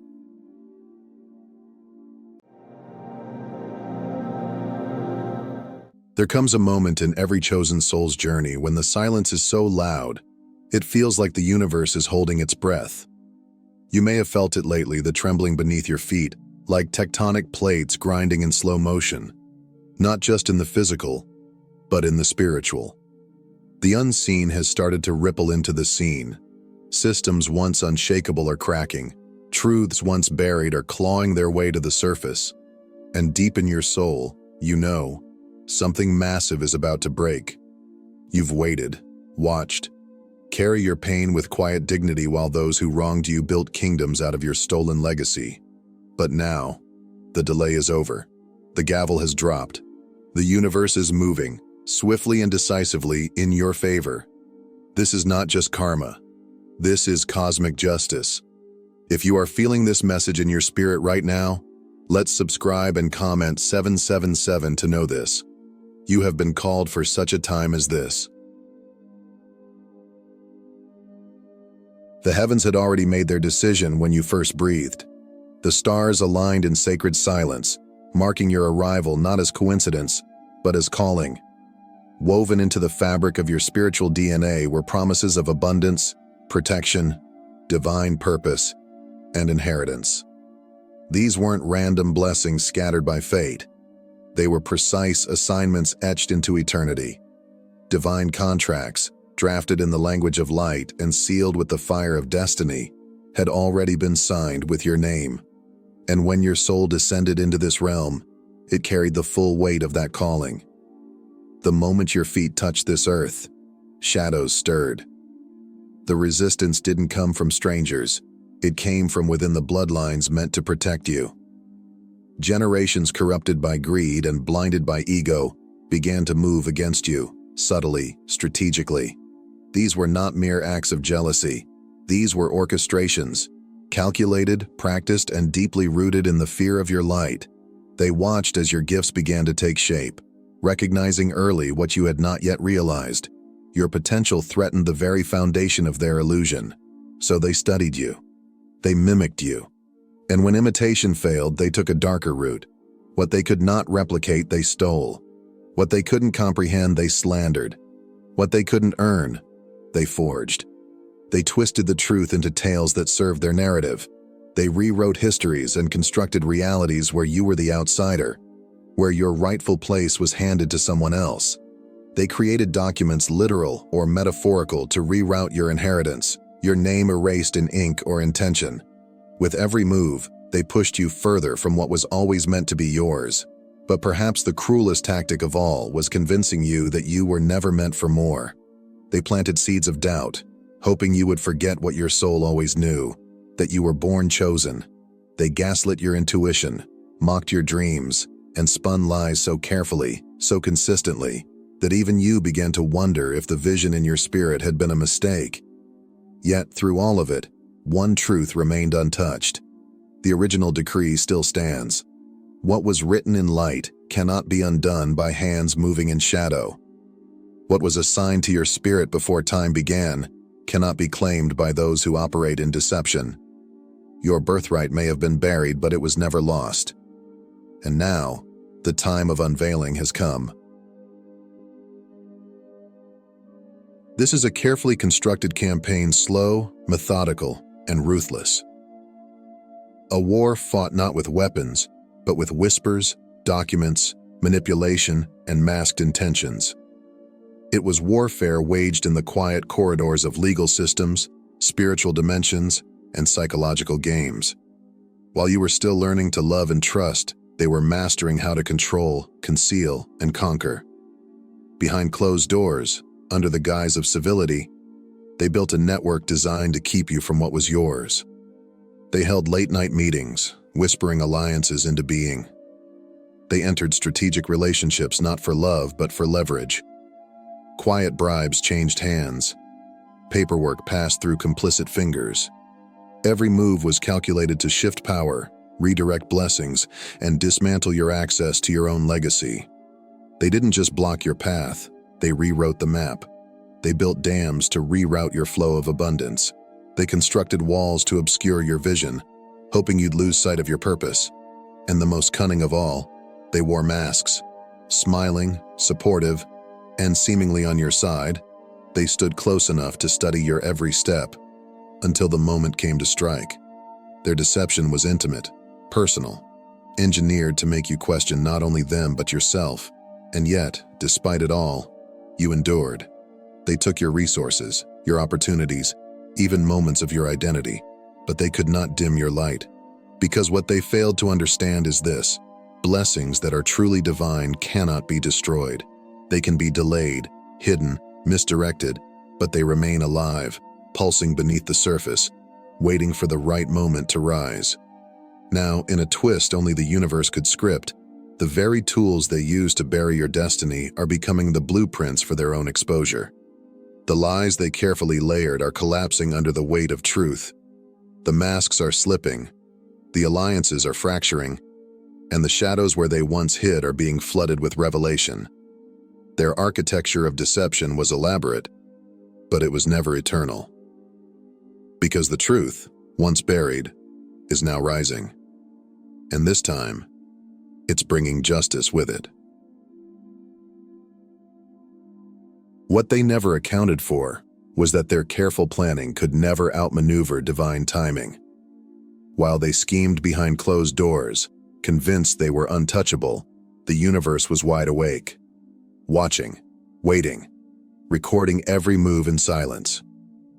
Not one injustice escaped its notice, not a single lie, manipulation, or stolen moment went uncounted. Every betrayal added weight to your karmic inheritance. Every opportunity taken from you accrued spiritual interest. Every tear you shed in silence became a seed planted in unseen soil, destined to bloom at the perfect hour. You weren't just waiting, you were accumulating. Not just for payback, but for something greater: restoration. This is about being launched into what should have already been yours had they not interfered. It's not a rewind, it's an acceleration. A holy correction, of course. A divine recalibration not only of your path but of everything connected to you. And now, the shift has begun. There is no astrological transit strong enough to match this movement. Not even Mercury in retrograde compares to what's unfolding. This is bigger than fate or fortune. This is a celestial reordering, a justice so precise it rewrites timelines and resets balance on both personal and cosmic levels. This is the great correction, not born from revenge, but from divine alignment. What was once hidden is emerging. What was delayed is now speeding forward. And what they thought they buried forever is erupting into the light with unstoppable force. The universe has decided, it's your time now. Even now, as you read these words, something is unfolding in the realm beyond the visible. A spiritual pursuit is underway, fast, precise, unstoppable. Sirens are wailing in the unseen. their sound vibrating through the atmosphere like a warning bell to every soul involved in deception. Above, divine helicopters circle with perfect awareness, their spotlight of truth scanning every hidden corner, every locked vault, every sealed file. Warrants have been issued not by man, but by heaven, and they are now being executed on earth with relentless accuracy. The conspirators can feel it. The walls are closing in. Panic has begun to set in as they scramble for shelter that no longer exists.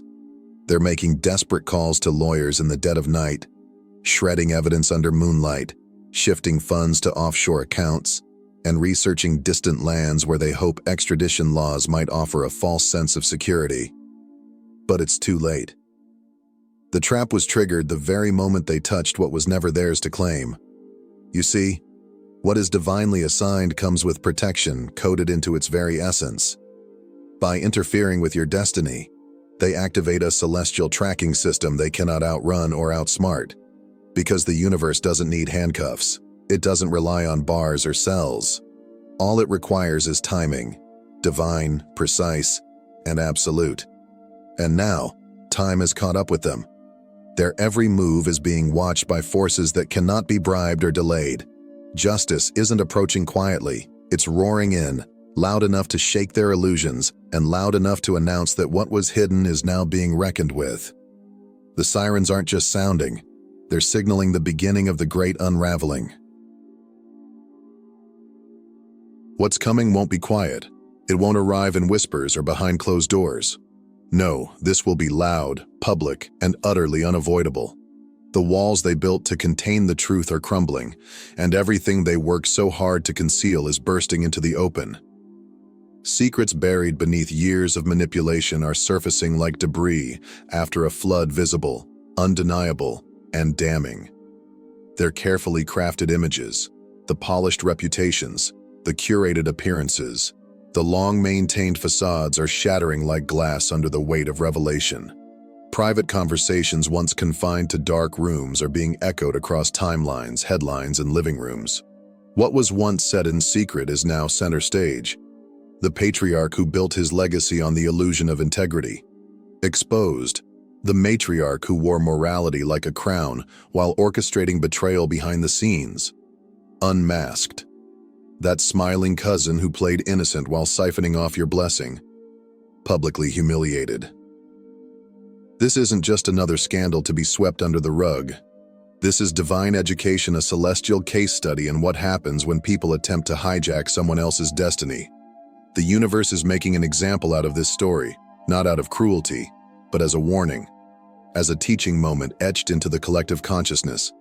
What they did wasn't just wrong, it was cosmic trespassing. And now the lesson must be delivered in full view of the world. Because when someone touches what heaven assigned to another, it doesn't go unnoticed. And now, with nothing left to hide behind, the truth is doing what it always does in the end, rising to the surface, blinding, undeniable, and backed by divine fire.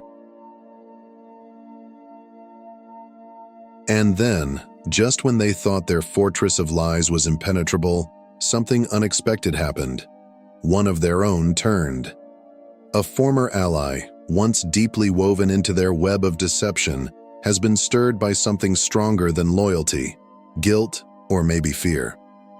Whatever the reason, they're no longer willing to stay silent. The weight of what they know has become too heavy to carry.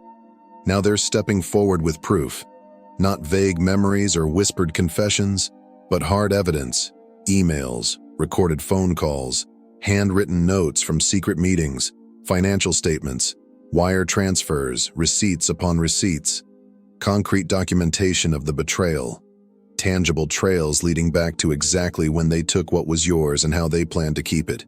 There's no more speculation. Now it's recorded, time-stamped, signed. With every file shared, another domino falls. The house of cards they built is collapsing in real time, and the shadows they used to hide in have become floodlit stages of exposure. Those who once operated in secrecy are being pulled into the open, one by one, forced to face the truth they tried to bury. And the insider who flipped? They're not just offering information.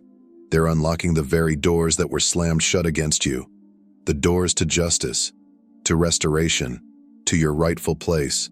Because the moment truth finds a voice, everything begins to shift.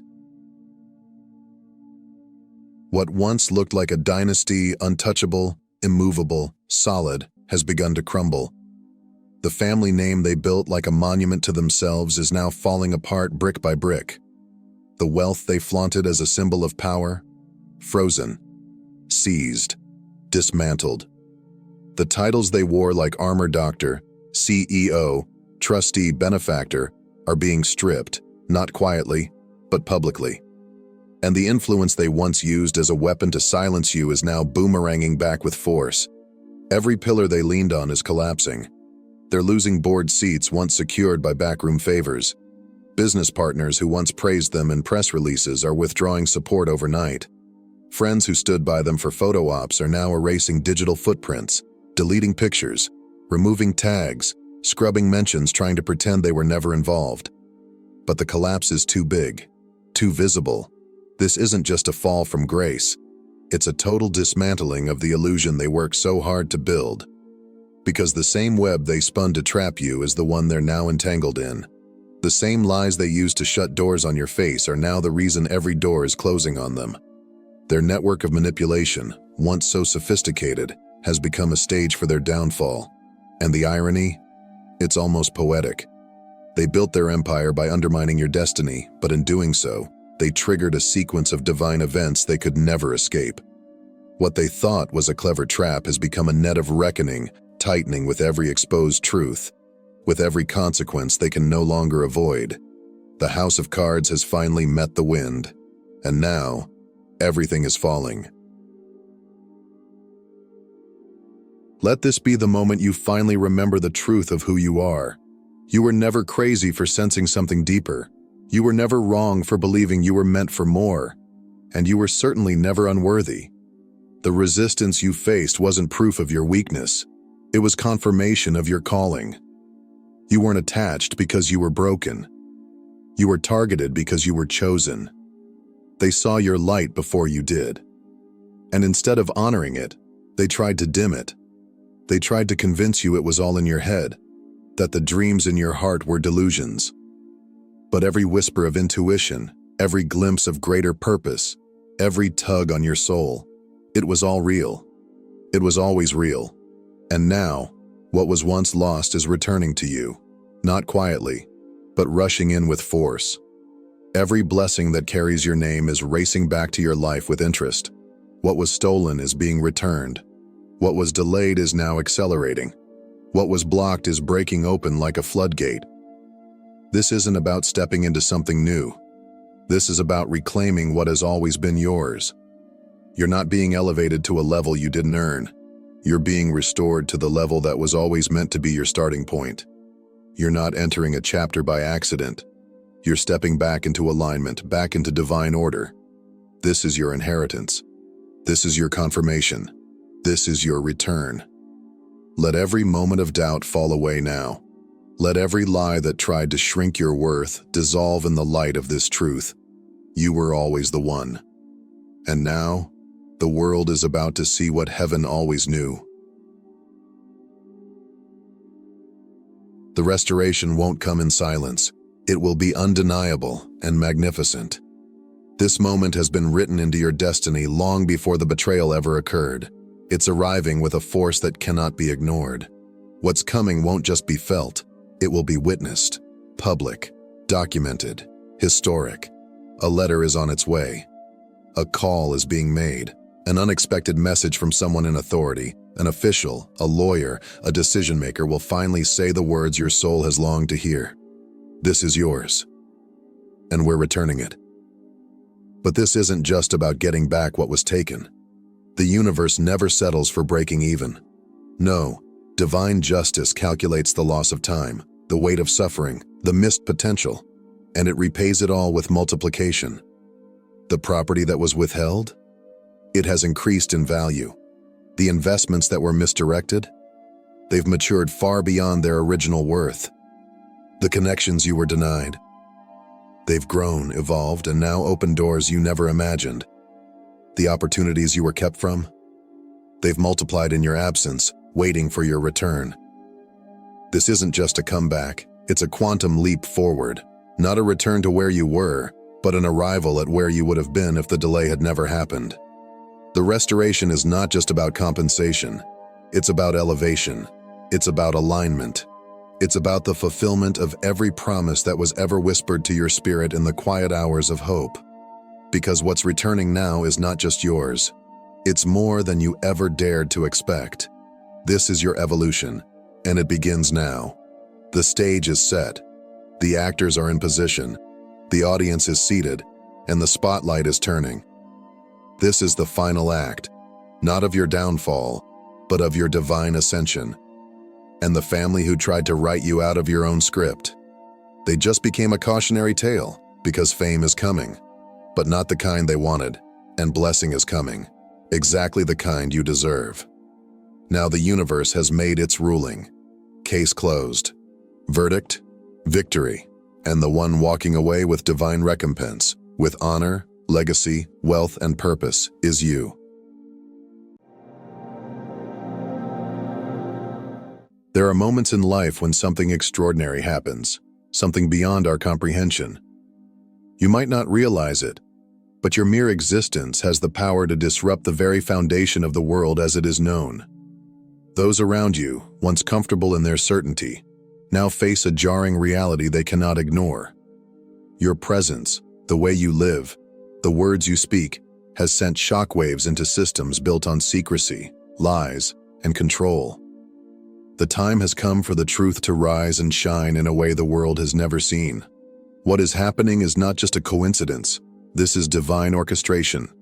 As one of God's chosen ones, you carry a light, a frequency that cannot be ignored, even by those who have been deeply embedded in a world of deception. You were never meant to see beyond the veil, but somehow you did. And in doing so, you've become an unwitting catalyst for a powerful awakening, one that will shake the very core of the agents entrenched in the system's falsehoods. For years, the agent lived a life dictated by duty, structure, and loyalty to a system that promised protection and order. As a high-ranking figure in the world of secrecy and surveillance, they were trained to trust the system, to believe in the infallibility of their superiors, to follow commands without question, and to guard information with unyielding devotion. This was the reality they had been shaped to accept, a world where everything had a purpose, where every mission was justified, and where every classified document remained locked away for the greater good. To them, the system was not only logical, but essential, the very foundation of a world that required control and structure to function properly. Their training had been rigorous, their understanding of the world finely tuned to follow a strict code of conduct. They had learned to recognize the subtle manipulations of others, to detect lies before they were spoken, and to function within a web of secrecy so vast it was impossible to see the edges. Every action, every decision was based on years of careful conditioning. To question the system, to doubt its purpose, was inconceivable. They had come to trust the rules they had followed, convinced that without them, chaos would reign. The belief that they were part of something greater, something necessary, gave them a sense of purpose and security. The agent saw their role as one of unwavering commitment to the higher cause. No room for uncertainty, no room for doubt. But everything began to shift the moment their path crossed with yours.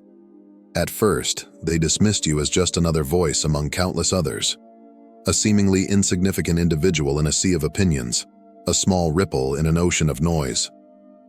You were just another truth seeker, another person claiming to see beyond the veil of everyday existence, but offering nothing concrete. Yet, something in your presence unsettled them in a way they couldn't explain. It wasn't your words that first caught their attention. It was the way you spoke, the way you hinted at truths that should not have been known. The casual mention of events erased from public memory, or the knowledge of people whose existence should have been impossible to trace, disturbed something deep inside them. It wasn't long before this quiet disturbance grew into a more insistent question, one they had never before dared to ask themselves. What if I've been wrong? The thought, though small at first, lodged itself in their mind like a splinter. Unwelcome, but impossible to ignore. They had lived their entire life under the assumption that the world they served was just and unassailable. Yet the pieces of your words began to shift something in their perception. For the first time, they were forced to confront the possibility that everything they had believed, everything they had been conditioned to trust, could be a lie.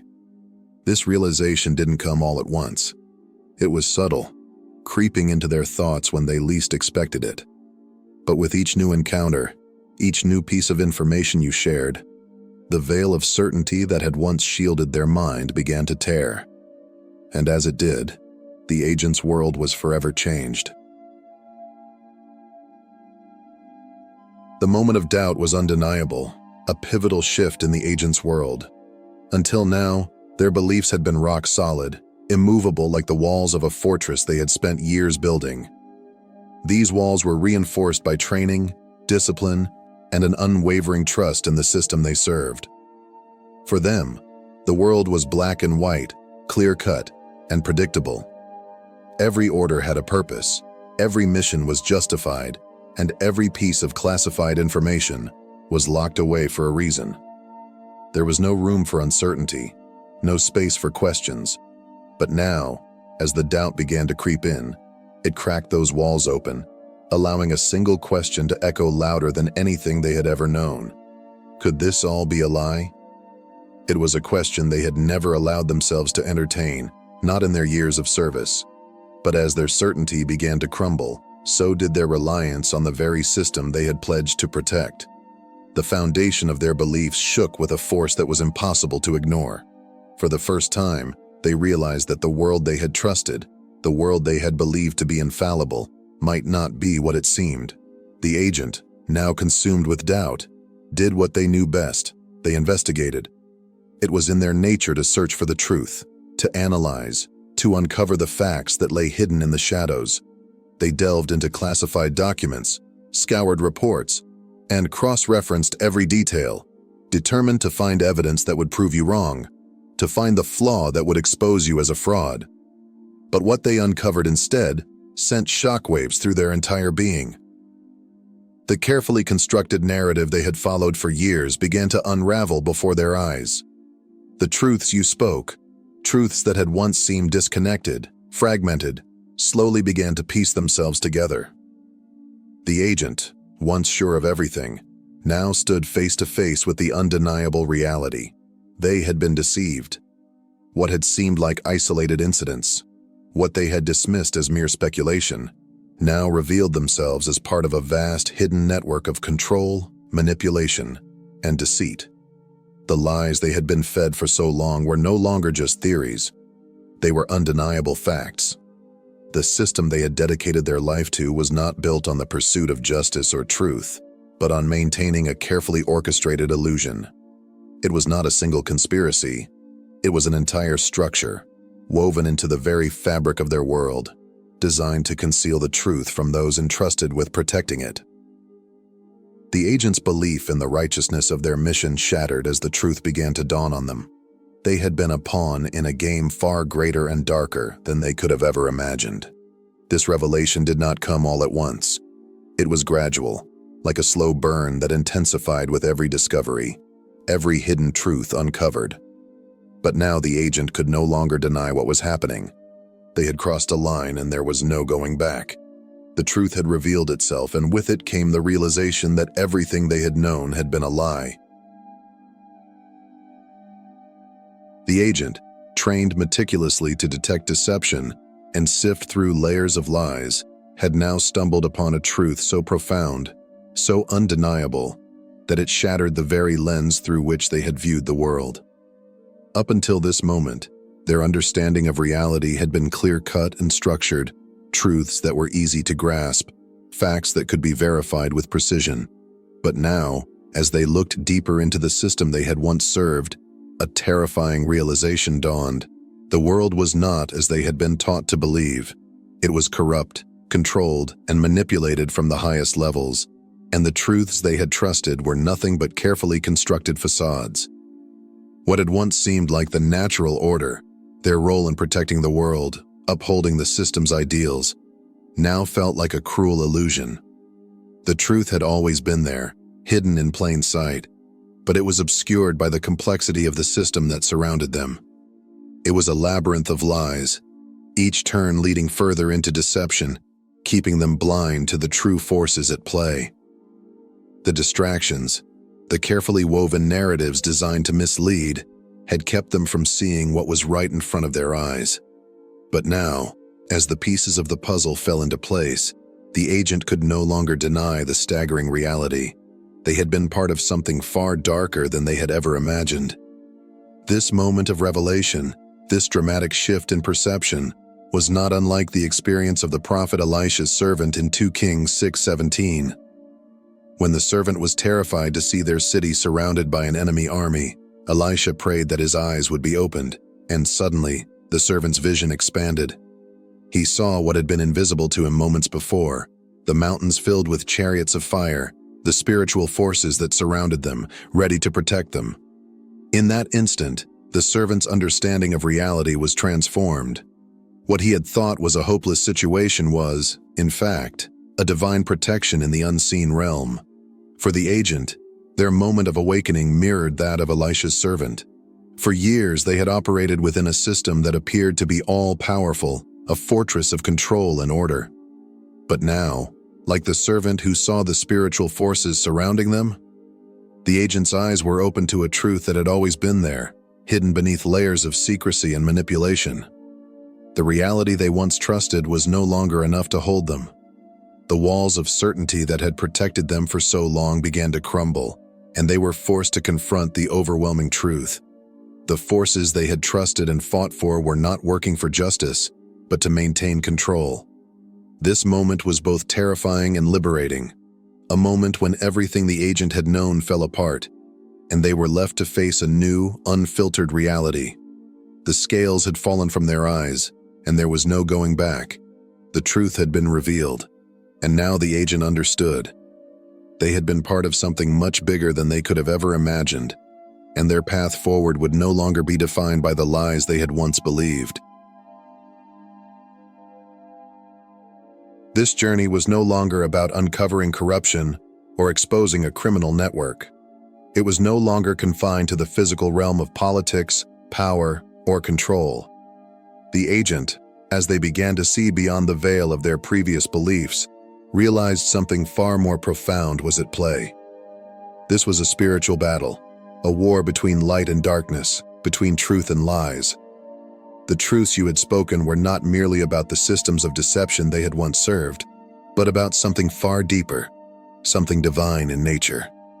They were being forced to confront not just the corruption of the world, but the fundamental battle for the souls of mankind. For years, the agent had thought of their work as a logical, rational task, exposing and dismantling physical threats. But now, they saw the true nature of their mission. It was a struggle that extended beyond the human realm. It was a war waged in the unseen realms, a spiritual warfare that transcended the material world they had been taught to trust.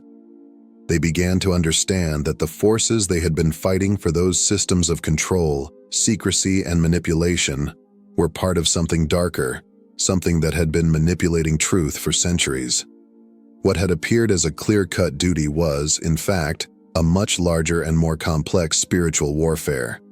This awakening was not unlike the transformation of Saul on the road to Damascus, a story that is deeply embedded in the foundations of faith. Saul, a man once deeply entrenched in his own righteousness, was convinced that his persecution of those who threatened his worldview was justified. He believed that his actions were for the greater good, that his understanding of the world was unassailable.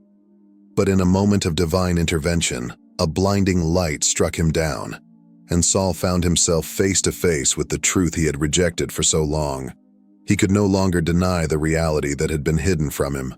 This moment of spiritual awakening, his literal blindness followed by a revelation that shattered his entire belief system, became the catalyst for his transformation into Paul, one of the most influential figures in history. The agent, much like Saul, was now standing at the crossroads of a similar awakening. The foundation of everything they had believed in was crumbling, and in its place a new understanding was emerging, one that was not rooted in worldly wisdom, but in divine revelation.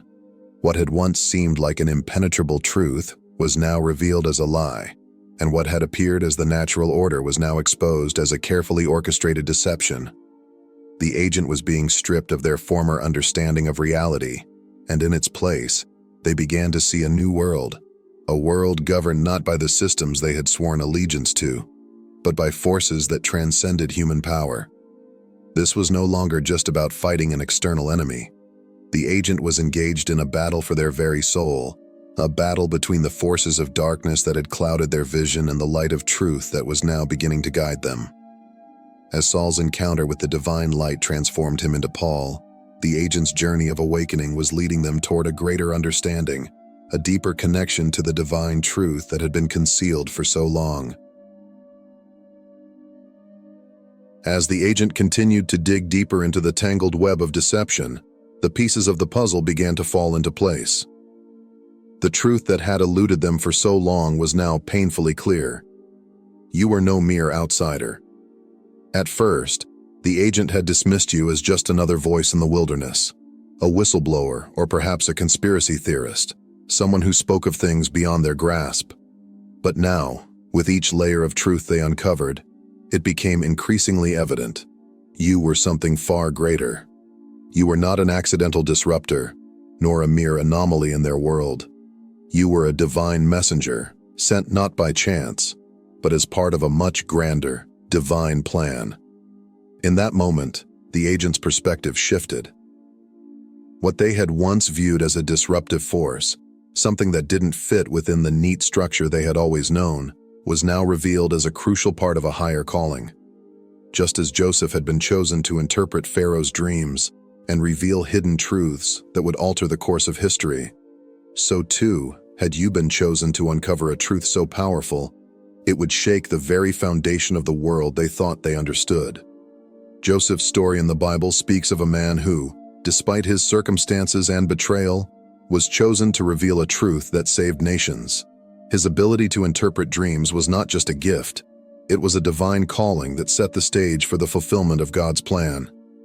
In a similar vein, your purpose was not accidental, it was predestined. You were not simply exposing secrets or stirring the pot with idle gossip. You were sent to shatter the illusions that had held the powerful in their grasp for centuries, to awaken minds that had long been asleep to the reality of the world. The agent now saw you through a new lens. What once seemed like an inconvenient truth was, in fact, a divine intervention meant to illuminate what had been hidden in the shadows. You were a disruptor of the highest order, one who had been sent to break through the fortress of lies that protected the powerful. But more importantly, you were a catalyst for awakening. Your presence alone had forced the agent to confront the unspoken truths they had once ignored. Now, they understood that you had been strategically placed in their path to reveal the deeper reality, a reality beyond the control of the systems they had once trusted. You were not there to simply expose flaws or weaknesses. You were there to awaken the slumbering minds within the system, those who had been bound by years of false teachings, manipulation, and lies. And as the agent stood at the precipice of this realization, they could no longer deny the truth. You were the chosen one, the messenger sent to awaken the truth in them all. Your mission was not just one of exposure, but of divine revelation, meant to shatter the illusions and illuminate the path for all who were ready to see. The agent, once a loyal servant of the system, now stood at the edge of a profound transformation. Their once unwavering faith in the system that had shaped their life was irrevocably shattered. No longer could they blindly accept the structures that had guided their every action, nor could they ignore the truth that had been laid bare before them. The loyalty, duty, and control they had long upheld as the pillars of their existence now seemed like mere facades, carefully constructed illusions meant to obscure the deeper reality. The agent had seen the truth, and in doing so, they were forever changed. In the wake of this revelation, the agents found themselves at a crossroads. The world they had known, the mission they had served, was no longer a clear path. They had been trained to trust in the system's righteousness, to believe in the orders they followed, and to protect the structures that govern society. But now, the very foundation of those beliefs has crumbled. The truth, the one they had tried to ignore, had forced them to confront something they were not prepared for. The undeniable fact that they had been a part of something far darker than they had ever imagined. The weight of this newfound knowledge pressed heavily upon them. They could no longer turn away from it. The question that now loomed over the agent was a simple yet profound one. What would they do next? Would they continue to serve the very system they had uncovered as corrupt, knowing the lies and manipulations that propped it up? Or would they break free from the chains of their past, choosing a new path aligned with the truth they had discovered? This decision was not an easy one. The agent had spent years living by the code of duty and loyalty. They had sacrificed much to uphold that code. But now, standing on the precipice of a new reality, they understood that to remain silent, to continue serving a broken system, would be to betray everything they had come to know as true. To walk away, however, meant abandoning the life they had known and stepping into the unknown, a life that required courage, vulnerability, and an unwavering commitment to the truth. The path forward was unclear, but it was the only path that aligned with the truth the agent had uncovered. There would be no turning back. What had once seemed like a duty had now become a moral imperative to walk in the light, to leave behind the deception, and to serve a greater purpose, one rooted in honesty, integrity, and divine revelation. The agent now had a choice to make, and though the road ahead was uncertain, they knew they could no longer walk in the shadows. The time had come to step forward, to embrace the truth, and to find a new path that reflected the change that had taken place within them. And you, as one of God's chosen ones, have already made a profound impact. You have shattered the programming that sought to control and deceive. Your words, your actions, and your very presence have shaken the foundations of the enemy's strongholds. You are a beacon of light in a world shrouded in darkness, and your influence will only grow as you continue to speak the truth. The world will resist, and the enemies of truth will attempt to silence you. But remember this: what God has ordained, no man can overturn. The truth is unstoppable, and with it you will rise, unshaken and unbowed, until every lie has been exposed and divine justice is fully realized. That is more than enough. Like this message. Comment below. Subscribe so you don't miss any future revelations. And most importantly, step into your divine calling. May God bless you richly.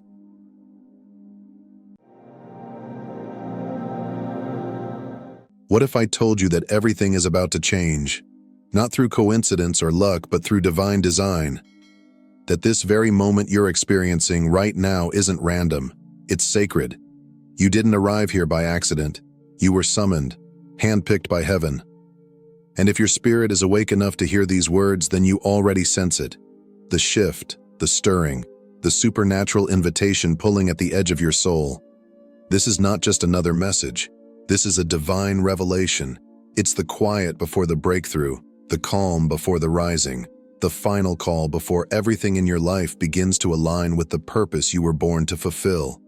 You are not like the rest. You've been marked, set apart, chosen. Even now, in realms beyond what the eye can see, something extraordinary is unfolding.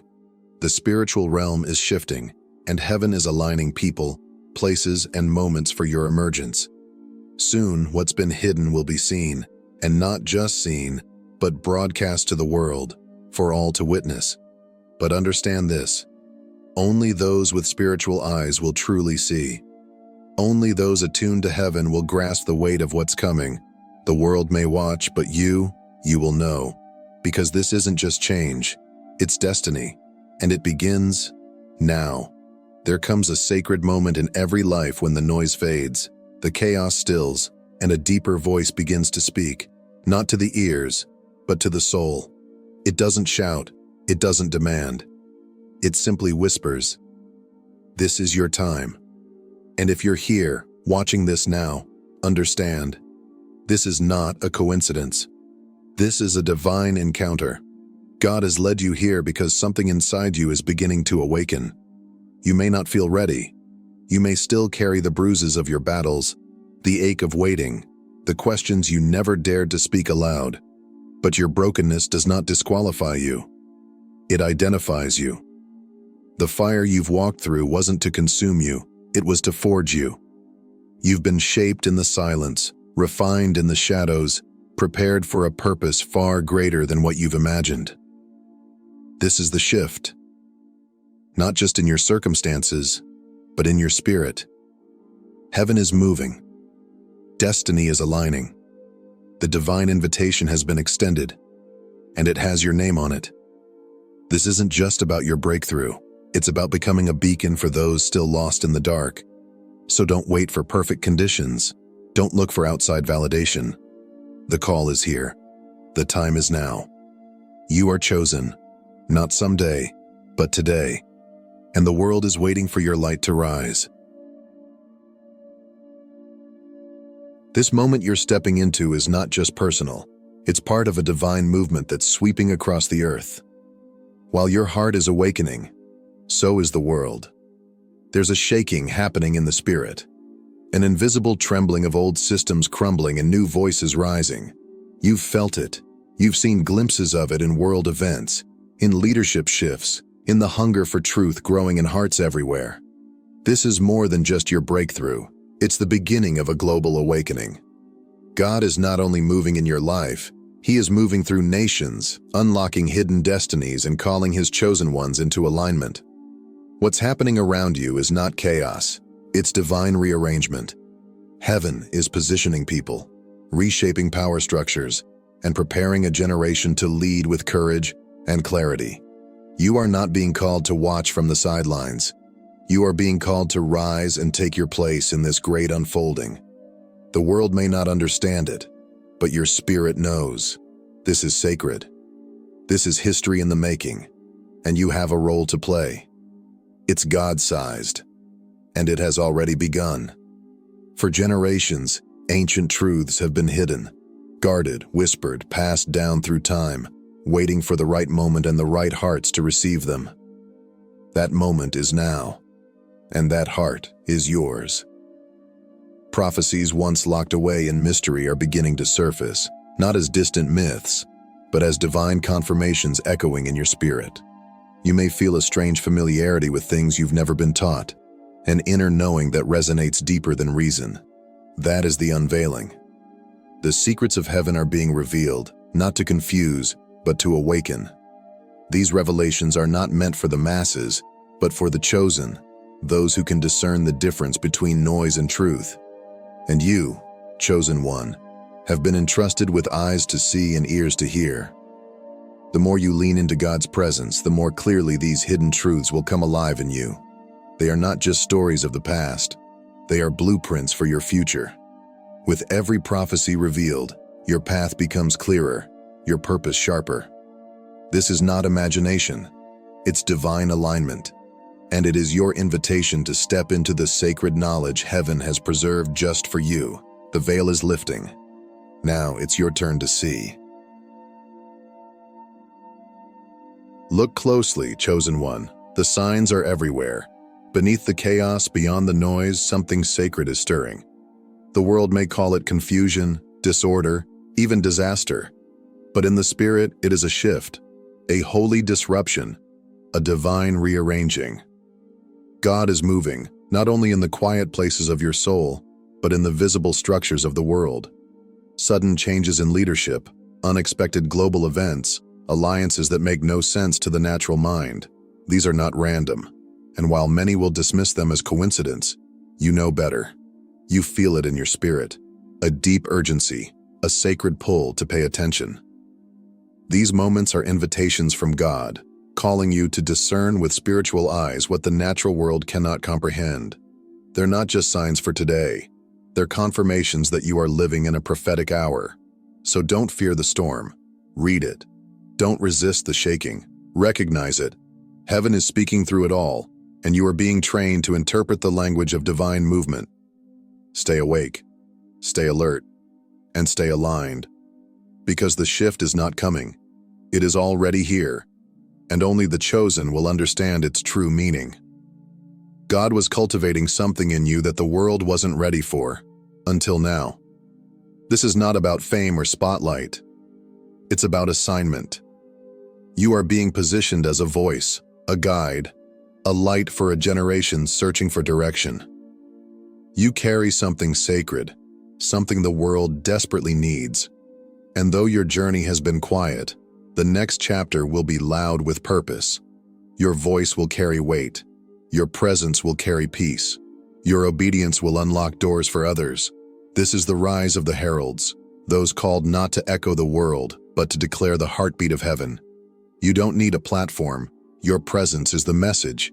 You don't need permission. God has already appointed you. Step forward with courage, knowing that every hidden moment was part of your preparation. The time of silence is over. Now the world will see what heaven always knew. You were chosen to lead, and your time has come. To be chosen is both an honor and a responsibility, a calling wrapped in mystery, marked by both glory and grit. Often it feels lonely. You've likely questioned, why me? Why the pain, the silence, the stretching? But here's the truth. The burden you've carried is proof of the beauty you're becoming. God doesn't call the strongest. He strengthens the called. The weight you've felt is not punishment, it's preparation. Being chosen means you've been entrusted with something sacred, something not everyone can carry. It's why you feel things others don't, why your spirit aches deeper and your vision reaches further. You've been carved by fire, shaped in secret, and refined for impact. And yes, it's heavy at times. But it's also holy, because in your burden lies your authority, and in your breaking, your anointing was born. This isn't just about endurance, it's about transformation. You are not defined by what you've suffered, but by what you've survived with your faith intact. The weight you carry is heaven's evidence that you're trusted for more.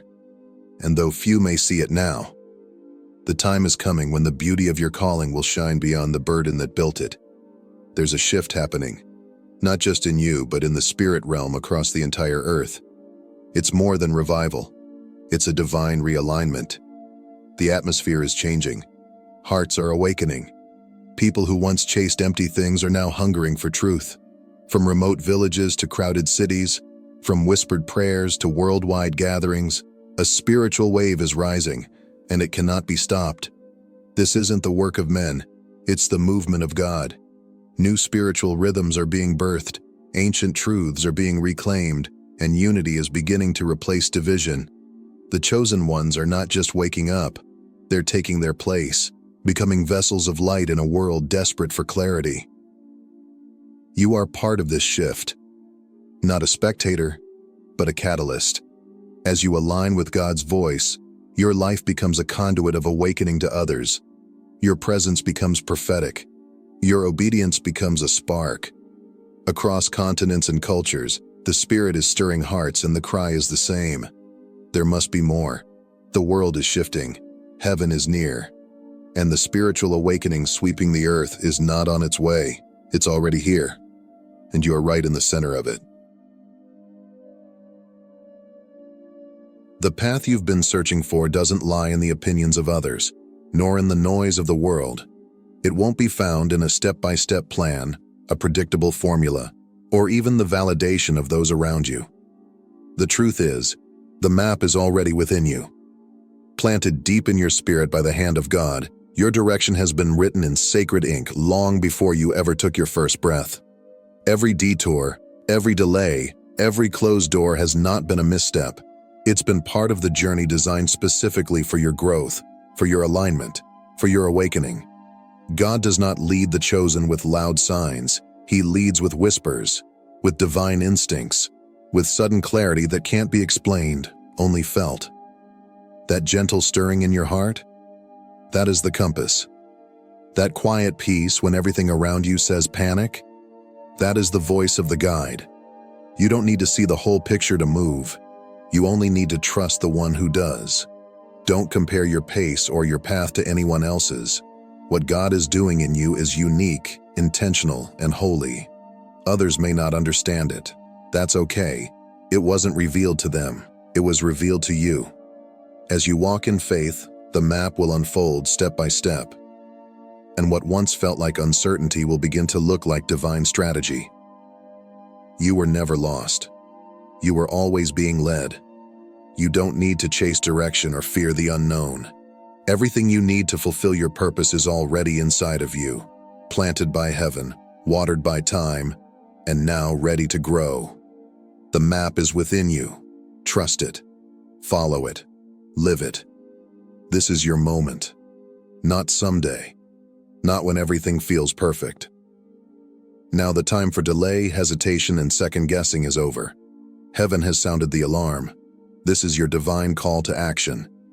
You were never meant to sit in the shadows, waiting for a sign to feel worthy enough, ready enough, or qualified enough. The truth is, if you've heard the call in your spirit, then you're already equipped to respond. God doesn't wait for perfection. He looks for willingness. And the world doesn't need more silent warriors. It needs you, bold, awakened, and obedient to the divine assignment on your life. The window of destiny is open now, and you are being summoned to walk through it with faith, not fear. The path may be uncertain. You may feel the trembling of your humanity, but greater still is the power of the Spirit rising within you. The world may not recognize the weight of this moment, but your soul does. You were created for such a time as this. No more shrinking. No more waiting for confirmation when heaven has already spoken. You are being called to build, to speak, to lead, to ignite. Don't wait for the world to validate what God has already confirmed. The stage is set. The shift is here. This is your time. So rise, move, act. Heaven is watching, and the earth is waiting. Timing. It's the thread that quietly weaves purpose into every moment of your life. Not always seen, not always understood, but always intentional. You may have wondered why things took so long, why the doors stayed closed, why the dreams felt delayed, why you were hidden when you longed to be seen. But heaven has never been late. What felt like a pause was actually preparation, and what seemed like silence was the sound of divine timing unfolding. God's timeline does not operate on the urgency of the world. His ways are layered in wisdom, beauty, and eternal vision. You haven't missed your moment. You've been preserved for it. Every tear, every detour, every unanswered question was part of a divine countdown leading you here. And now the season has shifted. The waiting is turning into walking. The wilderness is becoming a way.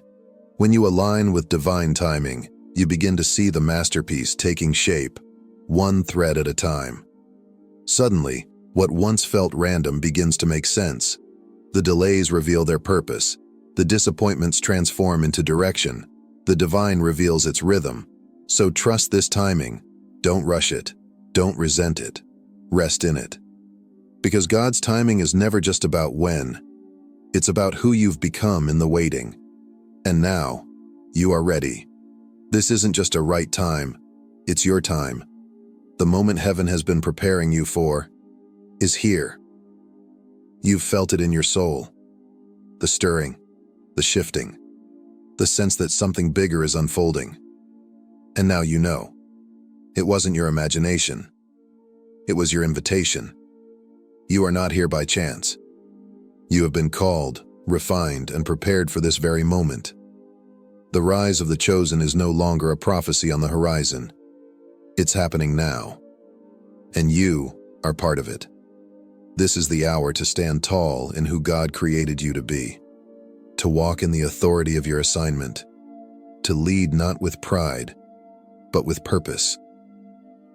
The world is about to see the unveiling of what heaven has long known.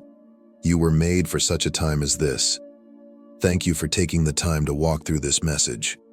If it resonated with you, if it stirred something deep within your spirit, then this space, this community, is for you. We're building more than content here. We're building a movement of light, of purpose, of chosen ones awakening to their divine call. If you haven't already, we invite you to subscribe to this channel. Join us on this journey of revelation, transformation, and rising into all God has destined you to become. Your time is now. Your voice matters. Welcome to the rise of the chosen.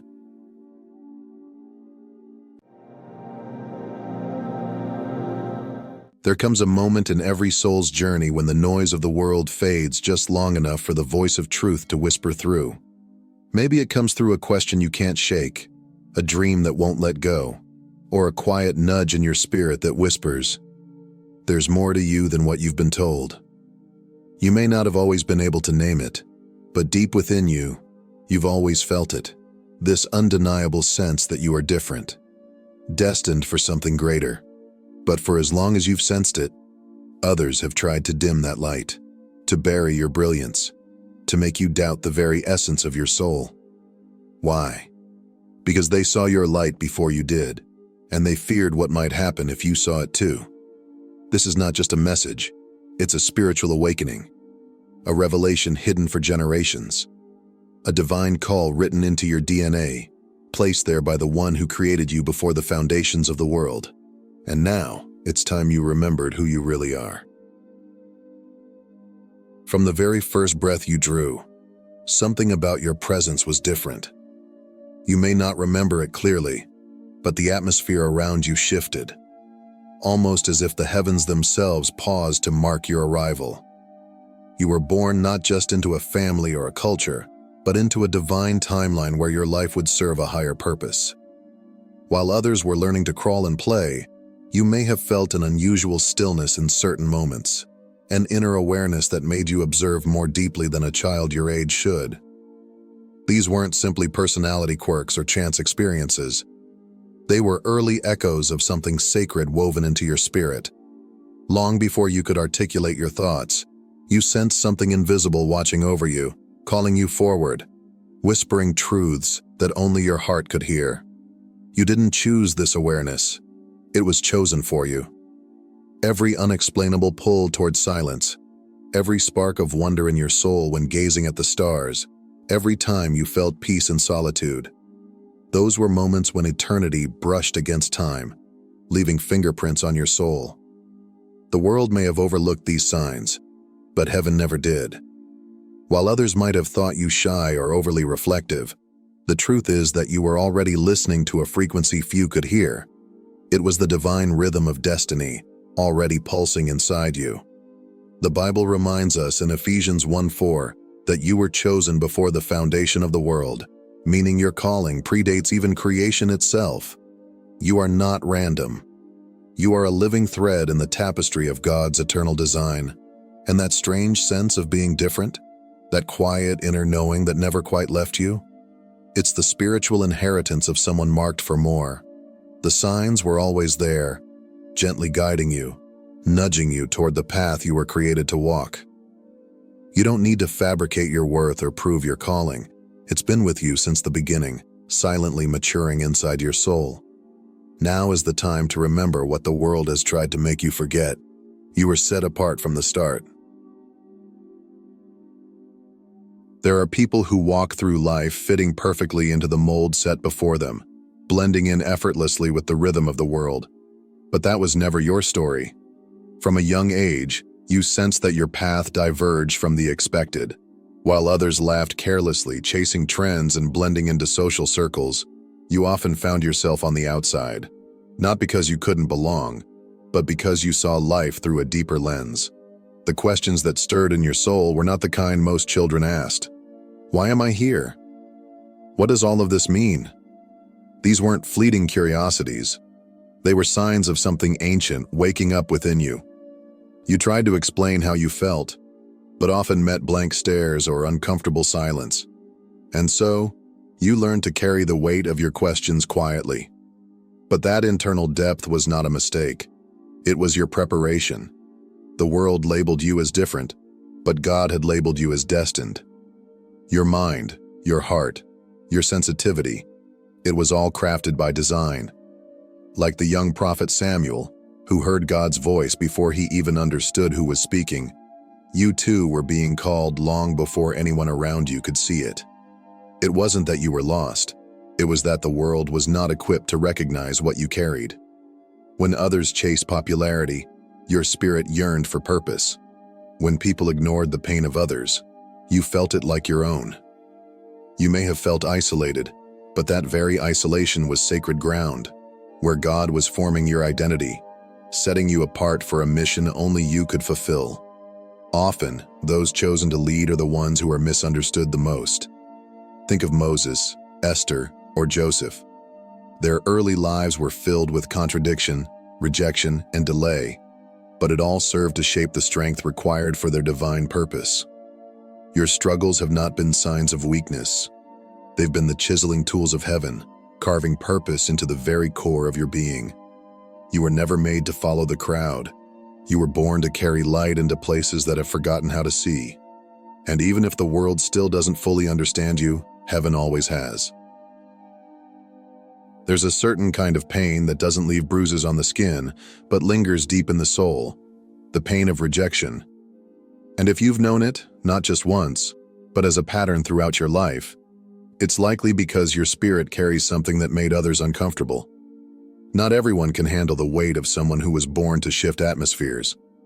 People sensed something different in you, something they couldn't quite explain, so they kept their distance, misunderstood you, or even pushed you away. You may have spent years asking what was wrong with you, trying to fix yourself to be more acceptable, to make others feel more at ease. But what you didn't realize then was that their rejection wasn't a reflection of your inadequacy. It was confirmation of your calling. The most powerful souls in history, those destined to bring change, almost always began as outsiders. Look at Joseph, betrayed by his brothers not because he was weak, but because of the greatness they could see forming in him. Or consider Jesus himself, rejected by the very people he came to save. Their stories remind us that rejection doesn't disqualify you. It often reveals you. In truth, being set apart will always come with the cost of not fitting in. The world rarely recognizes the sacred when it's wrapped in human flesh. But heaven does. The very places where you were overlooked, abandoned, or underestimated were often the places God used to refine you. Every no was training. Every closed door was redirection. Every season of loneliness was a classroom in which God taught you to lean not on the approval of man, but on the presence of the one who called you. In Jeremiah 1:5, God says, "Before I formed you in the womb, I knew you. Before you were born, I set you apart." That is not poetry. It is your reality. You were never meant to be ordinary. You carry a sacred fire within you by nature, cannot be confined. So don't curse the rejection. It was part of your making. You weren't cast aside. You were carved out for something far greater than they could see. While others brushed past people without noticing the weight in their eyes or the tremble in their voice, you couldn't help but feel it. Deeply, fully, sometimes overwhelmingly. Even as a child, you may have sensed when someone was hurting, even when they smiled. You could walk into a room and instantly pick up on unspoken emotions, subtle energies, and buried pain. And maybe for much of your life, you thought something was wrong with you, that you were too sensitive, too emotional, too much. But what if that sensitivity wasn't a flaw, but a divine imprint, a signature of the Creator, woven into your spirit with intention? What if your ability to feel wasn't a burden, but a sacred gift designed to reflect the heart of God? People like you, those with tender spirits and deep compassion, are often the first to feel the brokenness of the world and the last to give up on it. That is no accident. It's because God trusted you with a heart like His. Scripture tells us in Galatians 6:2, "Carry each other's burdens, and in this way you will fulfill the law of Christ." And that's what you've done, again and again, without needing recognition, without seeking reward. You were the one people turned to in silence, because your presence spoke safety. But what others often failed to realize is how much it cost you to carry what wasn't yours. You've poured out comfort, understanding, love, and sometimes been left empty in return. Still, you gave, because something inside you wouldn't let you walk away. That's not weakness, that's spiritual strength clothed in quiet humility. You weren't created to harden your heart. You were created to heal with it. Your empathy is not just emotional, it's prophetic. You see what others overlook. You feel what others silence. And that makes you a vessel of light in a darkened world. So if you've ever wondered why you carry the burdens you do, or why your heart breaks for people you barely know, it's because heaven gave you a heart big enough to hold more than your own pain. And in a world desperate for love, that kind of heart is holy. There are dreams that vanish the moment we open our eyes, soft fragments of imagination that drift away like morning mist. But then, there are the others, the ones that feel more real than waking life. If you've ever awakened with your heart racing, clutching a message you couldn't quite explain, or if a dream has followed you for days, tugging at your spirit as if it carried a secret meant only for you, then you've touched something sacred. For those who are chosen, dreams are often more than sleep. They are encounters, divine whispers in the quiet hours of the night. You may have dismissed them, or kept them to yourself for fear of being misunderstood, but you've always known, these dreams are different. You've seen glimpses of the future, warnings, callings, even faces you've never met in places you've never been. And it wasn't just imagination, it was the spiritual realm speaking into your life. Throughout Scripture, God uses dreams to guide and reveal, to protect and prepare. Joseph, the son of Jacob, saw visions of his future long before it came to pass. Though he was mocked, sold, and imprisoned, those very dreams became the blueprint for his divine purpose. And just like him, your dreams may have been misunderstood, but they were never meaningless. You see, chosen ones often have a thinner veil between the physical and the spiritual. Your sleep doesn't disconnect you. It connects you to something higher. When the world grows quiet, heaven speaks. The Bible reminds us in Joel 2:28, "Your sons and daughters will prophesy, your old men will dream dreams, your young men will see visions." God has always used dreams to deliver divine instruction, and He still does. The question is, are you listening? Perhaps you've had dreams that felt too powerful to ignore, too alive to forget. Maybe you've even seen events unfold that you once only dreamed about. That's calling. It's preparation for a destiny that stretches far beyond what your waking mind can comprehend. So the next time you close your eyes and feel yourself swept into something larger than life, don't brush it off. God may be speaking, preparing you, inviting you to remember what your soul already knows. Your dreams are more than visions. They are keys to your purpose. There have been times in your life when something invisible stepped in to protect or guide you. Moments you didn't fully notice at first. A delay that frustrated you at the time, but later spared you from danger. A closed door that protected you from a heartbreak you didn't see coming. A narrow escape, a sudden opportunity, a peace that surrounded you in the middle of chaos. These moments weren't luck. They weren't coincidence. They were proof that you've been shielded by a presence far greater than you realized. While you were busy questioning your worth or wondering if anyone truly saw you, heaven was already moving on your behalf. God's hand was there in the shadows, redirecting, rerouting, preserving. And not just once, but again and again. If you look closely, you'll see the pattern. Divine fingerprints all over your journey. You've walked through fire and somehow didn't burn. You've faced storms and came out with a strength that even surprised you. These aren't just survival stories. They're signs. You are being kept, not by your own strength, but by God's divine protection. The Bible promises in Psalm 34:7, "The angel of the Lord encamps around those who fear Him, and He delivers them."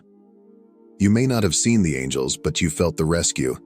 When everything could have gone wrong, somehow it didn't. When you didn't have the answers, provision still showed up. When you were at your lowest, you were carried. This isn't to say the journey has been easy, but even in your hardest battles, you were never truly alone. There's a reason you're still standing. There's a reason you've come through things that would have crushed others. It's because your life is tied to a purpose that has not yet been fulfilled. You are still breathing because there is still something heaven is calling you to do. That instinct you've had, that knowing deep down that you've been preserved for more. You're here by divine design, and every time the enemy tried to write your ending, God was already preparing a new beginning. So take heart. You are protected, not because you're lucky, but because you're chosen. And the one who calls you will never stop covering you. There's always been something inside you that resisted the pull to follow the crowd. Even when it would have been easier to blend in, to agree, to stay quiet, something in your spirit whispered, "This isn't your way." And maybe you tried to silence it at times, to go along just to keep the peace, but you couldn't, because you weren't made to echo the voices of others. You were born to carry a sound that is uniquely yours. From the very beginning, leadership has been in your bones, not in the form of control or titles, but in the quiet courage to walk a different road. Chosen ones are rarely the loudest in the room, but they carry a presence that shifts the atmosphere. And that's why you've often felt misunderstood. You weren't ignoring the rules. You were born to rewrite them. The world celebrates those who conform, who fit into systems, who maintain the status quo. But heaven celebrates the ones who rise, even when it costs them everything. Just look at Moses, called to speak when he felt unqualified, or Esther, who risked her life to stand for truth, or Paul, who was once rejected by both the world and the religious elite, yet became a vessel for divine transformation. Like them, you felt the pressure of two worlds, the one that tells you to stay silent, and the one that calls you to speak truth. But here's what you need to know. Your resistance to conformity isn't rebellion, it's revelation.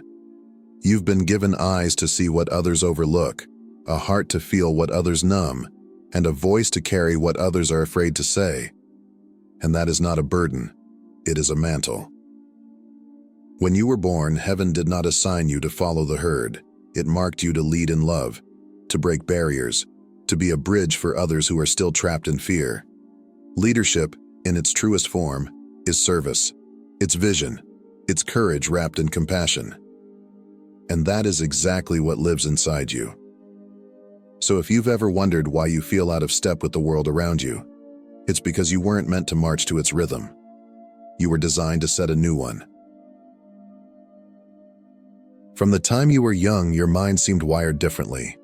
While others accepted the world as it was, you couldn't help but ask why. Why do we exist? What is our purpose? Who is God, really? These weren't just random thoughts. They were quiet invitations from heaven, placed deep within you. Your curiosity has always been more than intellectual. It's been spiritual. It tugged at you when you stared at the stars, when you read stories of miracles, or when you sat in silence and felt there had to be more. There's always been a hunger in you to understand the bigger picture, to find the deeper meaning behind things others take for granted. And that hunger? It's not a flaw. It's a flame, a sign that God has called you to search for what's hidden from plain sight. Proverbs 25:2 says, "It is the glory of God to conceal a matter. To search out a matter is the glory of kings." In other words, God hides truth like treasure, and those who are drawn to seek it are walking in royal purpose. Your need to question, explore, and understand has always been a compass, pointing you toward your divine calling. Others might have misunderstood your searching nature. Some may have dismissed you as too intense or too philosophical. But you were never asking shallow questions. You were reaching for something eternal.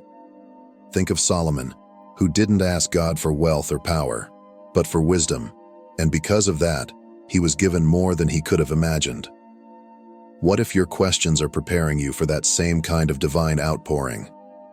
You see, curiosity like yours is not common. It's a sign. A sign that God is drawing you closer, revealing layer by layer the purpose he planted within you long ago. So don't silence your wonder. Don't dull your hunger for truth. It's through that very desire that God will continue to lead you, not just to answers, but to the deeper revelation of who you truly are in him. And now, the truth has found you, maybe for the first time, or maybe as a gentle reminder of what your spirit has always known. You were never forgotten. You were chosen. Every moment of pain, every question that wouldn't go away, every time you felt different or out of place, it was all part of the preparation for something greater. Your story is not one of accident, but of intention. You have been protected, preserved, and awakened for a purpose far beyond what you can yet imagine. The signs have been there all along, guiding you, shaping you, calling you closer to the truth of who you really are. This is just the beginning of your journey back to your divine identity. A journey not walked alone, but alongside others who are awakening too. If this message has stirred something deep inside you, if it brought peace, clarity, or the sense that you've finally been seen, then I want to thank you. Thank you for showing up today. Thank you for listening with your heart. If you feel called to walk this path with us, I warmly invite you to subscribe to this channel. Join a growing community of souls who, like you, are ready to rise into their calling. Your voice, your presence, your light, it matters here. And together, we'll continue to uncover the purpose, power, and promise that God has placed within each of us. Don't forget to like this video and share it with someone who may need this reminder today. You never know how your simple act of sharing could become the spark that ignites someone else's awakening. Until next time, stay grounded in truth, walk boldly in purpose, and may God's peace go with you always.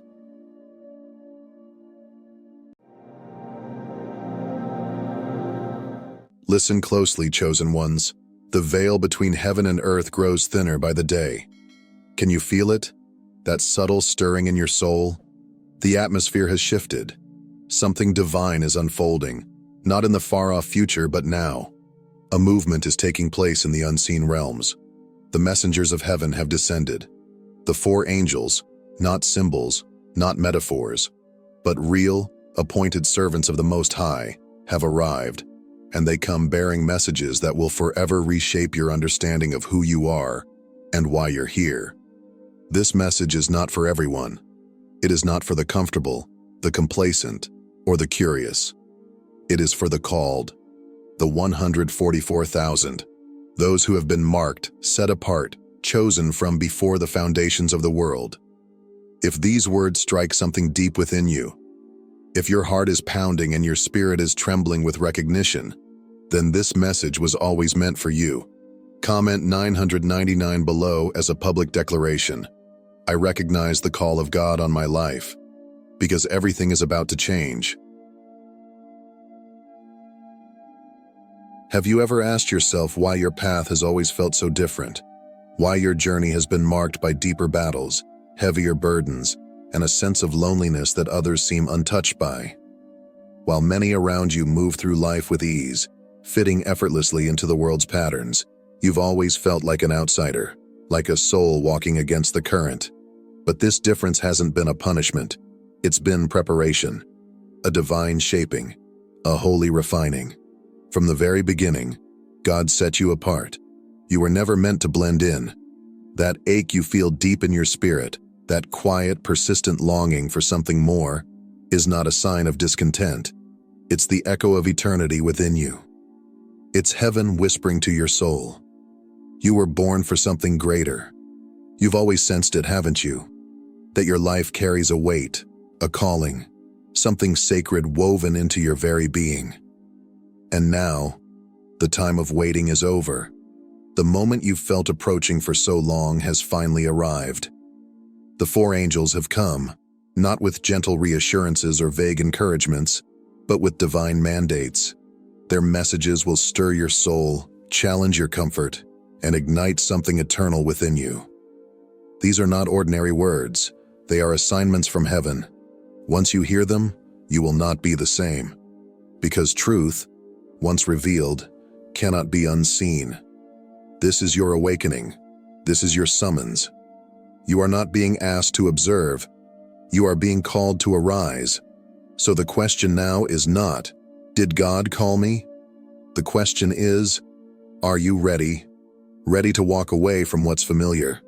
Ready to step into who you truly are? Because the moment of awakening is here. Message 1. Look into your life. You were never meant to belong. The first angel speaks, and his voice slices through the noise like a sword of light. Look into your life. These words are not a suggestion. They are a divine summons. For too long, you have lived under illusions, wrapped in the layers of a broken system that taught you to chase what was never meant for you. From your earliest days, the world handed you a script, telling you what to want, how to act, who to be. Success was defined by money. Value was measured by applause. Identity was shaped by the approval of others. You were told to climb the ladder, to accumulate, to impress. But deep down, none of it ever felt right, did it? That restless tension in your soul, the feeling that no matter how hard you try, something essential is still missing. It's not a flaw. It's confirmation. You were never designed to fit into a world built on empty pursuits. You were never meant to belong to it. Jesus said in John 15:19, "If you belong to the world, it would love you as its own. As it is, you do not belong to the world, but I have chosen you out of the world." That unease you feel isn't confusion, it's calling. That quiet ache within you is heaven reminding you of your true identity. You were chosen, handpicked by God to walk a different path, one not defined by comfort, but by purpose. You've always known it, haven't you? That your story would never look like theirs, that your soul was wired for something more.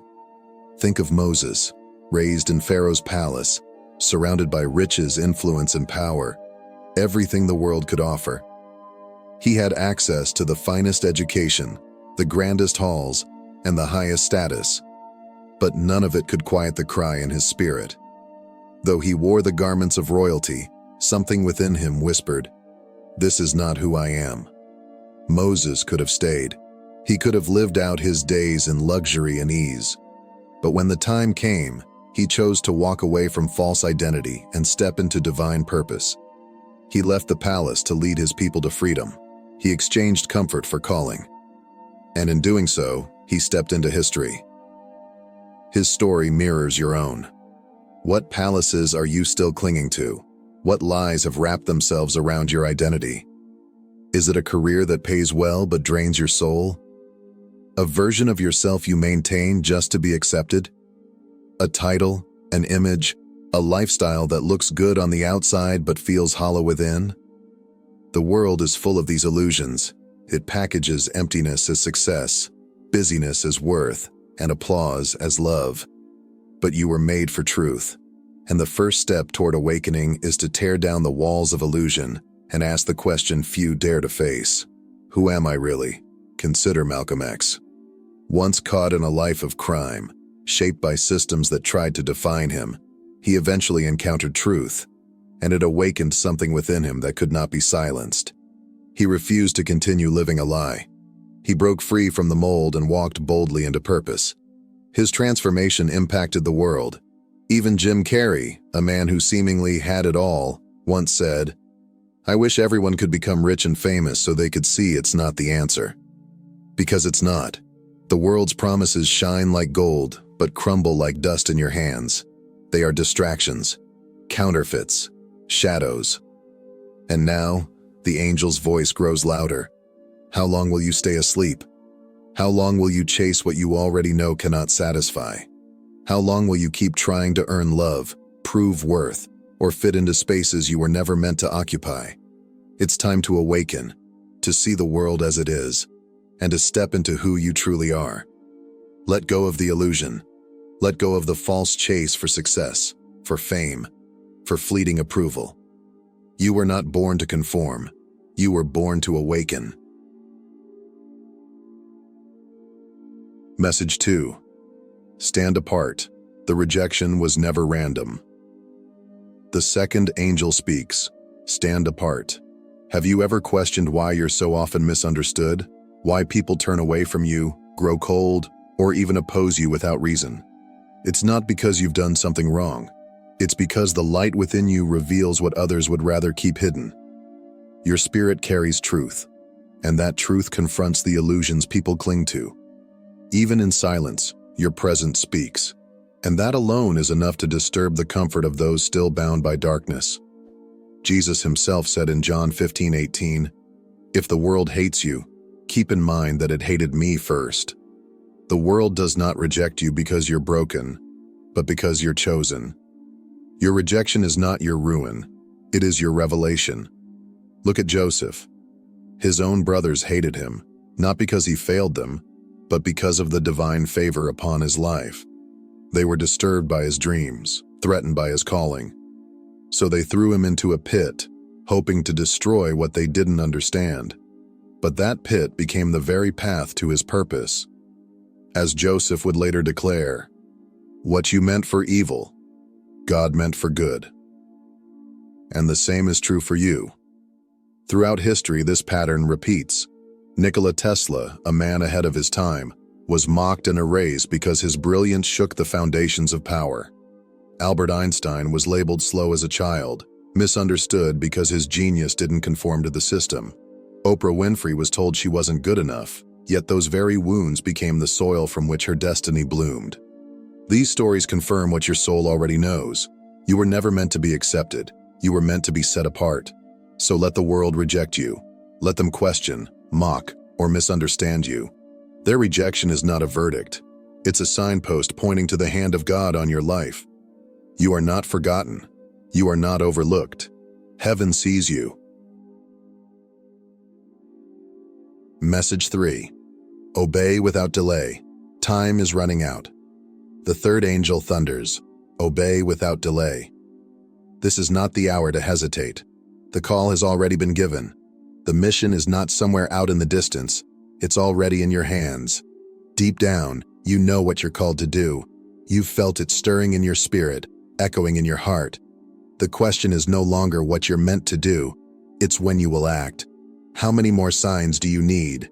How many times must God confirm what He has already spoken before you finally step forward? One of the enemy's most subtle and devastating weapons isn't always opposition. It's hesitation. It's the quiet voice that says, "Later. Wait. You're not ready yet." It's distraction, busyness, second-guessing, and delay. But hear this truth clearly. Delayed obedience is still disobedience. Think of Moses standing before the burning bush, questioning if he was capable. Think of Esther, trembling before the king, risking everything for a people in peril. Think of David, young and underestimated, running toward a giant with nothing but a sling and faith. None of them felt fully prepared, but they obeyed. And their obedience didn't just fulfill their calling, it unleashed miracles. The Israelites didn't see the Red Sea part until they moved. The walls of Jericho didn't fall until they marched. What miracles in your life are still waiting for your first step of faith? Even outside of Scripture, this principle stands. Steve Jobs once said, "Your time is limited, so don't waste it living someone else's life." Elon Musk was mocked and doubted, but he pressed forward, not because it was easy, but because he believed in the mission. And now, it's your turn. Stop waiting to feel ready. You are ready because God has already called you. The windows of opportunity won't remain open forever. If you don't move now, you risk missing the very thing you've been praying for. The time is now. Heaven is waiting. Will you obey? Message 4. Speak the truth. Let your voice roar. The fourth angel speaks, and his words burn like fire. Speak the truth. Your voice was never meant for silence. It was forged in heaven to break chains, to shatter deception, to awaken those who have been lulled to sleep by the lies of this world. You were given divine sight not to remain quiet, but to speak boldly what others are too afraid to say. In a world drowning in confusion and compromise, your voice is a trumpet, a call to return, a sound that leads the lost back home. When God called the prophet Jeremiah, he protested, "I do not know how to speak." But God responded with power. "Before I formed you in the womb, I knew you. Before you were born, I set you apart and appointed you as a prophet to the nations." That same anointing rests on you. You were not randomly chosen. You were called, prepared, and positioned for such a time as this. The enemy has done everything to silence you. He's whispered lies that your voice doesn't matter, that your words will fall flat, that no one will listen. But the truth is this: Your silence is his greatest victory, and you were never meant to hand it to him. Look at John the Baptist. He didn't whisper in comfort. He cried out in the wilderness. Elijah stood alone on Mount Carmel, confronting hundreds of false prophets with nothing but truth and boldness. And Jesus, our Savior, was not crucified for remaining silent. He was crucified because his truth shook the foundations of power and exposed what the world wanted hidden. You are part of that same spiritual lineage. Their fire runs through your veins. Their courage rests in your spirit. And now, it's your turn.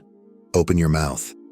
Speak, not with fear, not with apology, but with the unshakable authority of heaven itself.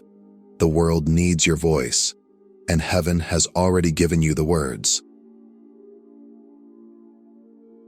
Chosen one. This is not just a message, it is a divine summons.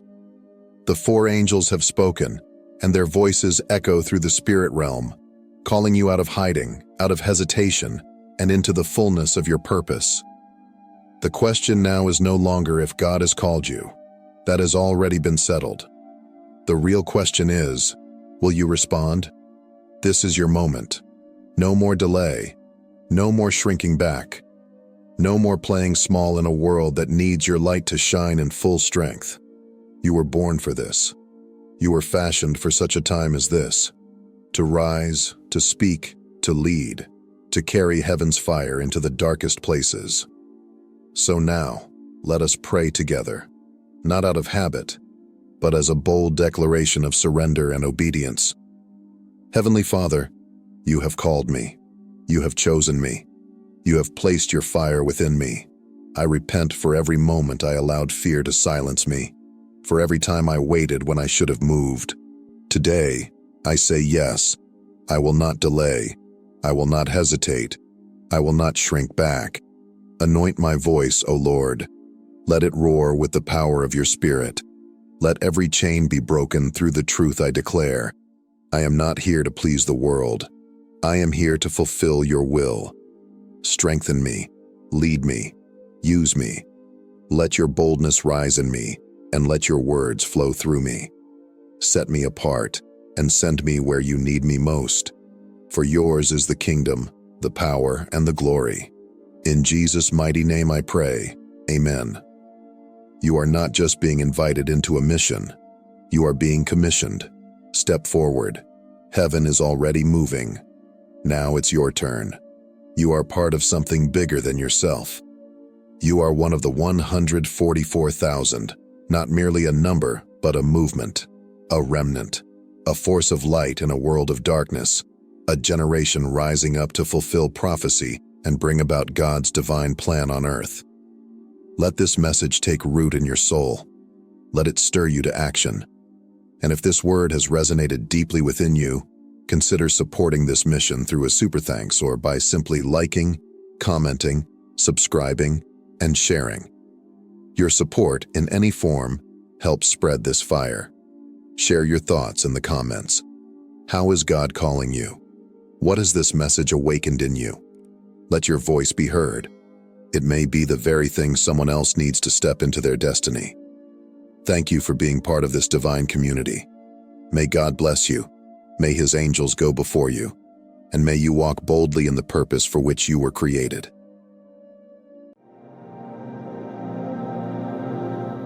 Imagine waking up one day to realize that everything you've ever endured, every hardship, every tear, every lonely moment, has been preparing you for this very moment. It's not just another day on the calendar, it's the day your life changes forever. A day that has been written in the stars, foretold by the ancient prophets, and woven into the very fabric of your being. That day is March 31st. This day is not just an ordinary date. It is a divine threshold, a cosmic event that will either propel you into your destiny or leave you trapped in the same cycles of doubt and uncertainty. The veil between heaven and earth is growing thinner, and the divine energies of the universe are stirring. Can you feel it? That restlessness deep within you? That unexplainable knowing that something monumental is about to unfold? The world has tried to silence you, doubt you, reject you, But March 31st is the day the world will see the truth. The day your enemies, those who mocked and abandoned you, will witness your supernatural elevation. When God's hand moves, nothing can stand in its way. If you are feeling this message in your spirit right now, let's subscribe and comment 777 to know this. You have been called for such a time as this. The journey of the chosen ones is rarely an easy one. In fact, it is often marked by struggles, rejection, and battles that may seem impossible to understand, even by those closest to you. If you have ever found yourself feeling alone, misunderstood, or as though the weight of the world is against you, you are not alone. Throughout history, the chosen ones have walked a path that the world often cannot comprehend. This path is not paved with comfort or ease, but with moments of hardship and isolation. From the time of Moses, who was raised in exile and called to lead a nation from slavery, to David, who was overlooked by his own family and forced to fight battles no one expected him to win, the stories of God's chosen vessels throughout the Bible have one common theme. The road to greatness is not an easy one.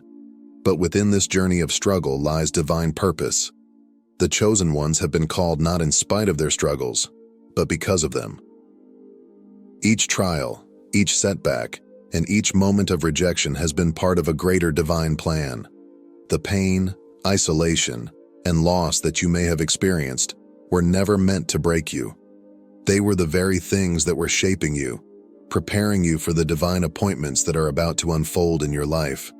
In the wilderness, where you may have felt abandoned or overlooked, God was quietly working in the background, molding you into the person you needed to become. The trials that seemed unbearable were actually the tools God was using to refine you, to strengthen your faith, and to prepare you for what was to come. The path of the chosen ones is often one of loneliness, like Moses, who spent years in exile before returning to lead the Israelites, or David, who was anointed as king but spent years in the wilderness fleeing from Saul. You too may have found yourself in seasons of loneliness and isolation. These seasons were not signs of abandonment, nor were they a reflection of your worth or value. They were simply the preparation God was using to get you ready for your appointed time. The Bible makes it clear that God's chosen ones are often called to a higher purpose, but this higher purpose comes at a cost. The path to greatness is never smooth, but it is always purposeful. The chosen ones are not those who are born into comfort or ease. Rather, they are those who have faced trials and have come out stronger on the other side. Think about Esther, who was not chosen by chance, but was divinely positioned for such a time as this. Esther's journey began in a season of exile and hardship, yet God orchestrated every detail of her life to position her for the pivotal moment when she would save her people from destruction. Esther's beauty and favor were not just a result of her appearance, they were the tools God used to position her in the palace, where she would have the opportunity to stand in the gap for her nation. Her calling was not an accident. She was prepared through trials, through moments of uncertainty, and through seasons of waiting. Just as Esther was placed for her purpose, you too have been positioned for such a time as this. Your life has not been a series of random events. It has been a divinely orchestrated journey, leading you to this very moment. If you look closely at your life, you will see that it is marked with moments of divine intervention, moments when you were guided toward people, places, and opportunities that you could never have anticipated. These are the divine appointments that God has set in motion for you long before you were born. Whether it was a chance encounter with someone who changed your life, a dream that led you down a new path, or a sudden moment of clarity that unlocked the answers to questions you've been asking for years. These divine encounters are not coincidences. They are signs that you are walking the path that God has planned for you. Just like Esther, who stepped into her calling at just the right time, so too will you step into the purpose God has written for you. It's time for the chosen ones to rise, to walk into their destiny, and to fulfill the divine calling that has been upon their lives since the beginning of time. The trials you faced were never meant to defeat you. They were meant to prepare you. Your losses, your moments of grief, your seasons of waiting, all of these have been part of the divine shaping process. God has been preparing you to carry out the work that He has called you to do. You may have asked why things didn't happen the way you expected, or why your journey has been marked with so many difficulties. But understand this: it is not the absence of struggle that prepares you. It is the way you rise through it. Each obstacle, each challenge, has been God's way of refining you, strengthening you, and making you ready for the purpose that lies ahead. In the Bible, we see time and time again that the greatest leaders, the most powerful vessels of God's work, were not chosen because of their comfort, but because of their perseverance through trials. Consider Joseph, who, before ever standing before Pharaoh, was thrown into a pit by his brothers, sold into slavery, and imprisoned for years. His dreams of greatness seemed to be cruel jokes, mocked by the very people who should have supported him. Yet all of his suffering was part of the process that prepared him to become the second in command in Egypt, where he would save his family and his nation from famine. Joseph was refined through hardship, and his calling was fulfilled because he chose to rise above his circumstances and trust in God's plan for his life. Like Joseph, you may have endured seasons of hardship, betrayal, and pain, but these experiences have not been for nothing. They have been the furnace in which your purpose has been forged. The wilderness is not meant to break you, it is meant to build you. Like gold that is refined in the fire, your character has been shaped and purified by the trials you've faced. Your perseverance through these challenges has made you ready to rise and walk into the calling that God has for you. The path of the chosen ones is one of endurance. It is not about avoiding hardship, but about trusting that through every trial, God is with you, refining you, and preparing you for the work ahead. The time has come for the chosen ones to rise. Your divine purpose has been set in motion.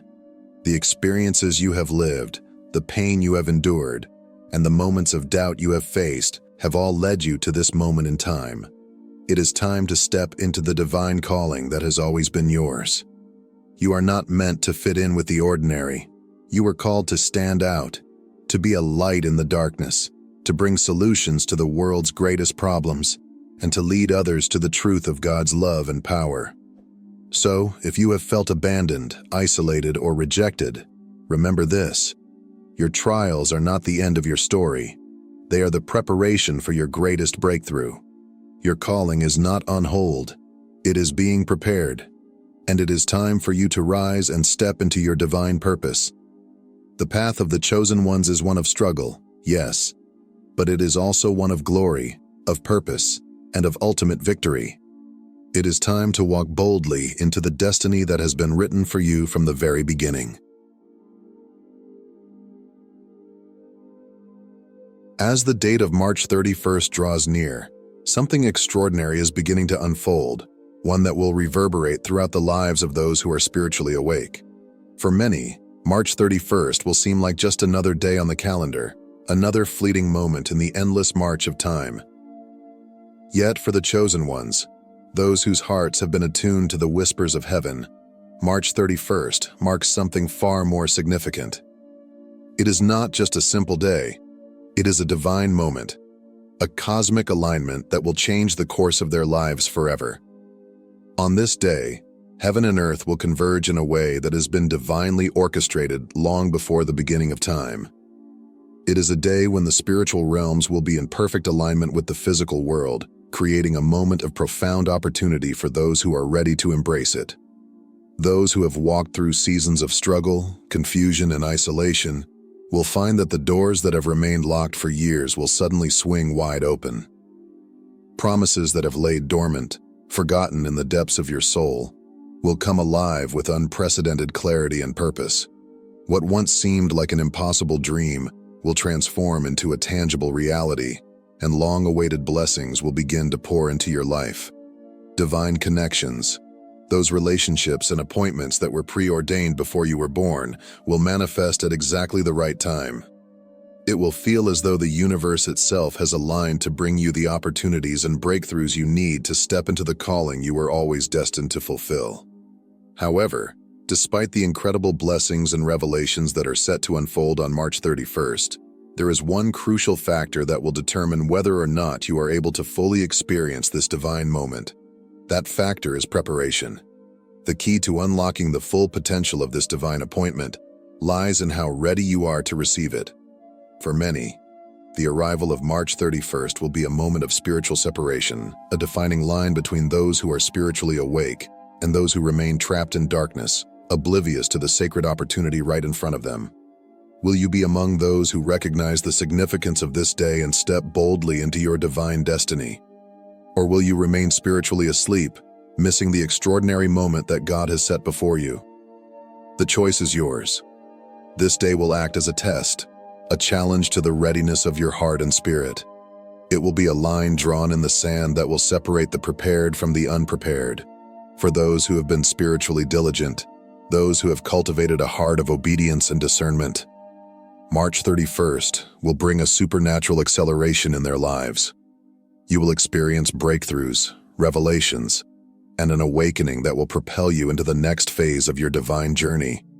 But for those who have neglected their spiritual preparation, who have allowed the distractions and noise of the world to cloud their vision, March 31st may pass by unnoticed. It may be just another day, another ordinary moment in the stream of time. But for the chosen ones, the ones who have been watching, waiting, and listening for the call of God, this date will mark the beginning of a new season of favor, purpose, and divine fulfillment. The signs that this moment is approaching are already here. If you have been paying attention, you may have noticed certain patterns appearing in your life, repeated numbers, strange synchronicities, vivid dreams, or moments of sudden clarity that seem to come from nowhere. These are not coincidences. These are God's whispers, gently guiding you toward the breakthrough that is about to unfold. They are divine signals, preparing you for what is coming, preparing you for the day when heaven touches earth in a way that will change your destiny. These signs are not random. They are pieces of a divine puzzle, leading you toward your moment of activation. Numbers like 111, 333, 555, and 777 may appear frequently in your life, and you may wonder what they mean. These are not just numbers, they are divine markers, each one holding a specific meaning and significance. They are reminders that the universe is aligning to bring you into your divine purpose. When you see these numbers, understand that God is speaking to you. He is telling you that something monumental is about to happen. He is opening the doors that have long been shut, and He is preparing you to step into the destiny that you were always meant to fulfill. These signs, whether they appear in the form of numbers, dreams, or encounters with people, are the way God communicates with those who are spiritually sensitive. They are His way of confirming that you are on the right path, that the time for your breakthrough is drawing near. And yet, even with these divine signs, the real question remains: will you be ready? The world is full of distractions, and it is easy to become so absorbed in the busyness of life that we miss the divine moments that God is setting before us. But God is calling you to wake up, to rise above the distractions of the world, and to see the truth that is unfolding around you. He is calling you to align yourself with His will, to tune out the noise, and to listen for His voice. March 31st will not be an ordinary day, but the key to experiencing its power lies in your ability to perceive the significance of the moment. The spiritual atmosphere is shifting, and those who are spiritually awake will feel it.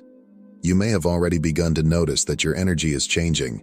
You may feel an increasing sense of urgency in your spirit, a growing awareness that something significant is approaching. This is not anxiety, it is divine anticipation. Your spirit recognizes that the veil between the physical and spiritual realms is thinning, and the time for your breakthrough is drawing near. But you must be prepared. You must position yourself to receive the abundant blessings and opportunities that are about to manifest. This means making time to tune in to the whispers of God, to spend time in prayer and meditation, to open your heart to His guidance. It means being intentional with your time, your energy, and your focus. When you are spiritually prepared, you will recognize the significance of March 31st as it arrives, and you will be ready to step into your divine calling without hesitation. Heaven is waiting for your response. The universe is aligning to bring you exactly what you need to fulfill your divine purpose. But God will not force His will upon you. He will not force you to step into your destiny. You must choose to respond. You must choose to rise above the distractions, to awaken your spirit, and to take action. March 31st is a moment of divine opportunity, but only those who are prepared will fully experience its power. Heaven is waiting for you to step forward, to claim your divine appointment, and to embrace the transformation that is coming. Will you be ready when the moment arrives? The time for hesitation is over. The time to step into your divine destiny is now. March 31st is a day like no other. It is a divine invitation, a moment that has been planned long before you were born. The question is, will you recognize it for what it is?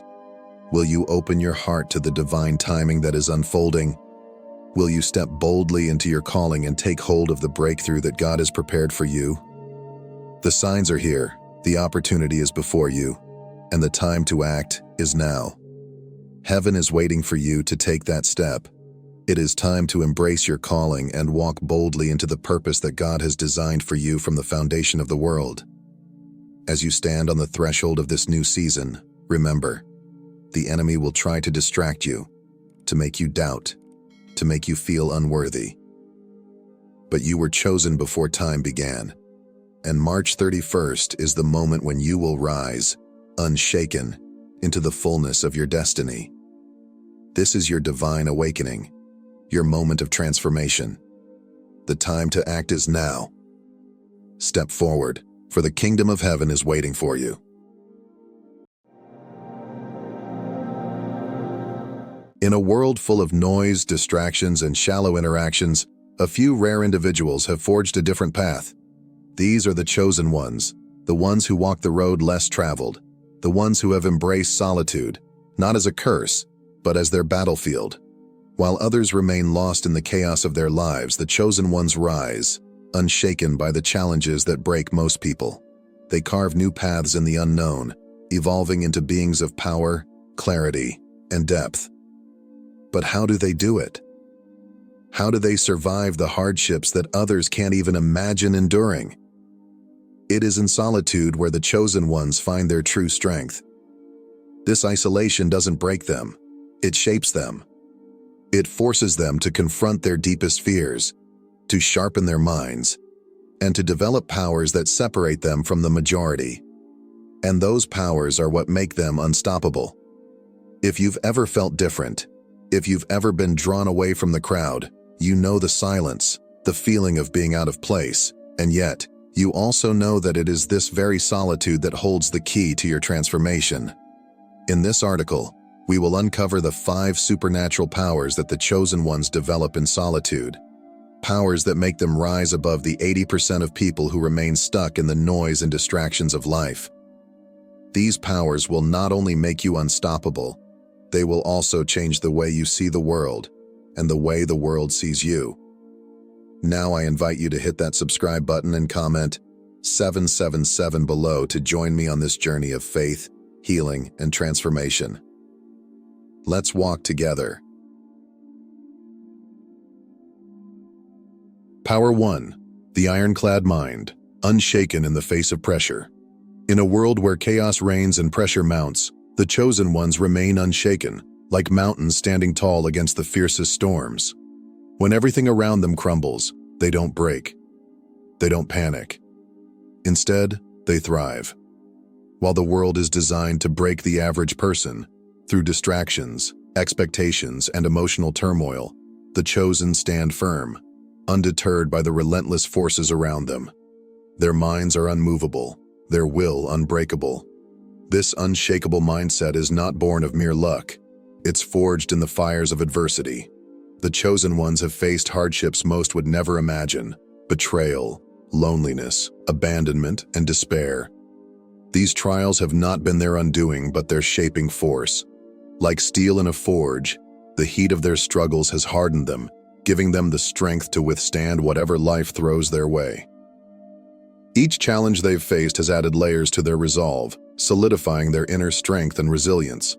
While others crumble under pressure, overwhelmed by emotion and circumstance, the chosen remain standing, their hearts calm and their minds sharp. In moments of crisis, where the world spirals into chaos, the chosen ones do not react with rage, fear, or panic. They remain still, like the eye of a hurricane, calm amidst the storm. Others may lash out, make rash decisions, or allow their emotions to rule their actions, but the chosen are different.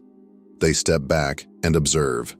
They calculate their next move with precise intention, unaffected by the emotions that cloud others' judgment. Where others act impulsively, driven by the rush of adrenaline or the weight of their fears, the chosen calmly plan, making decisions with a clarity that others cannot fathom. Their ability to remain composed is often misunderstood. Many mistake their calm for coldness, assuming that the chosen feel nothing. But this is far from the truth. The reality is that the chosen have mastered their emotions. They don't suppress their feelings, they control them. They've learned how to sit with their emotions, process them, and channel that raw energy into something more powerful. Where others would allow their emotions to drive them to destruction, the chosen harness their emotional energy, refining it, turning it into strength and focus. It is in this mastery of self that the true power of the chosen lies. When most people crumble under the weight of a stressful situation, the chosen remain resolute. They are not immune to pain or distress, but they refuse to let those emotions govern their actions. Instead, they transform those feelings into something greater. The chosen can feel the sting of betrayal, the heaviness of sorrow, the intensity of anger, but they do not let these emotions control them. They take that energy, refine it, and use it to propel themselves forward. This is what makes them dangerous. While others react impulsively, the chosen move with purpose. While others explode, the chosen remain calm, calculating, and unbreakable. In heated moments, whether in arguments, conflicts, or high-stakes decisions, the chosen are the ones who remain grounded. They see through the noise, recognizing that the true battle lies not outside themselves, but within. They have already faced the greatest adversary, their own doubts, fears, and emotions. As a result, their minds are clear, their instincts sharpened, and their decisions deliberate. They are in full control, and in a world that thrives on chaos, this inner mastery gives them an edge that others simply cannot match. The greatest strength of the chosen lies not in their ability to avoid emotions, but in their ability to control them. They have learned to face the storm within, and have come out the other side with a mind stronger than steel. This is what makes them unshakable, unstoppable, and ultimately, undefeatable.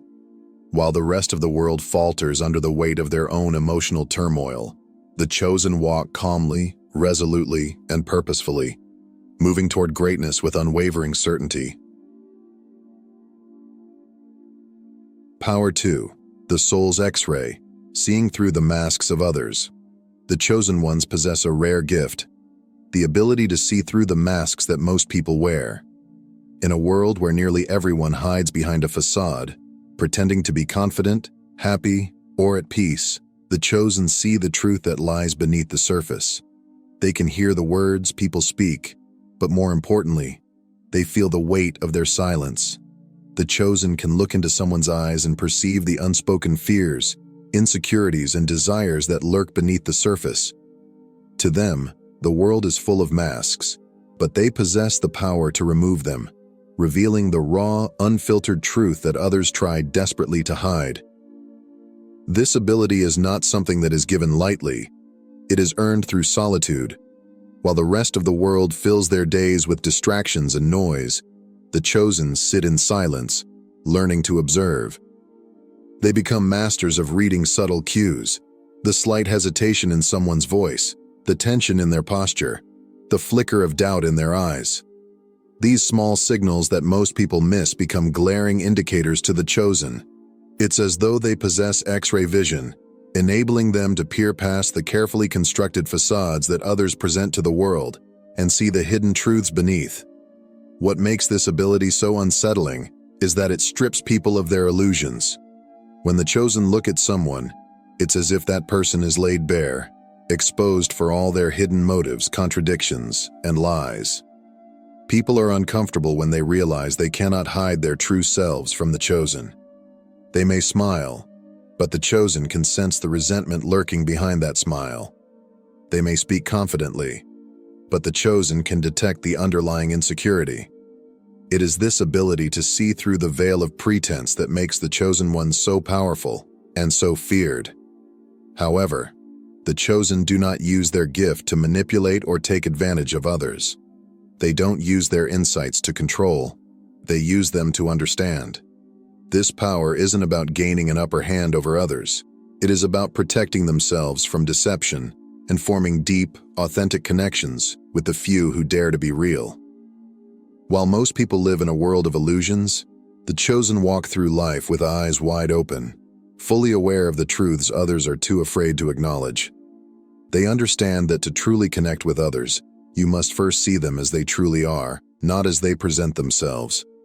In a society where most people are actors, playing roles to protect themselves or fit in, the chosen ones see through the performance.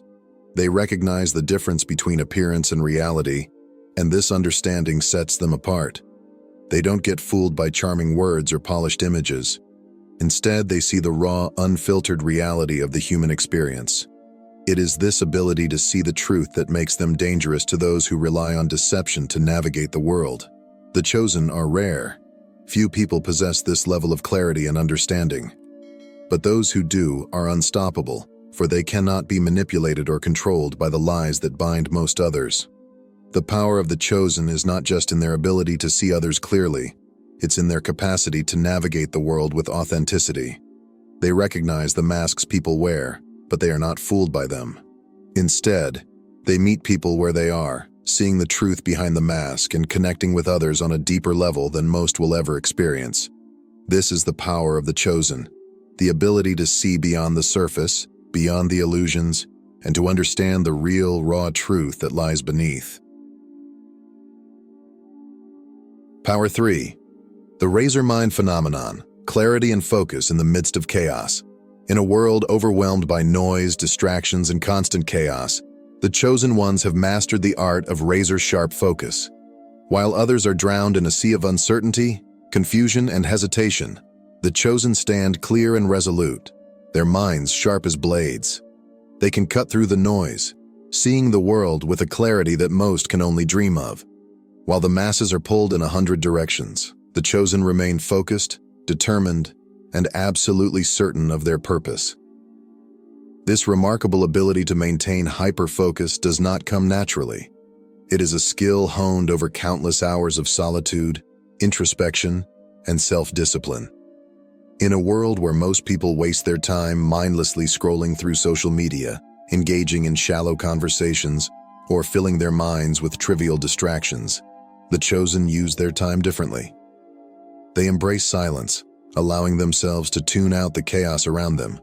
They learn to focus their minds, sharpening their clarity like a blade being honed to perfection.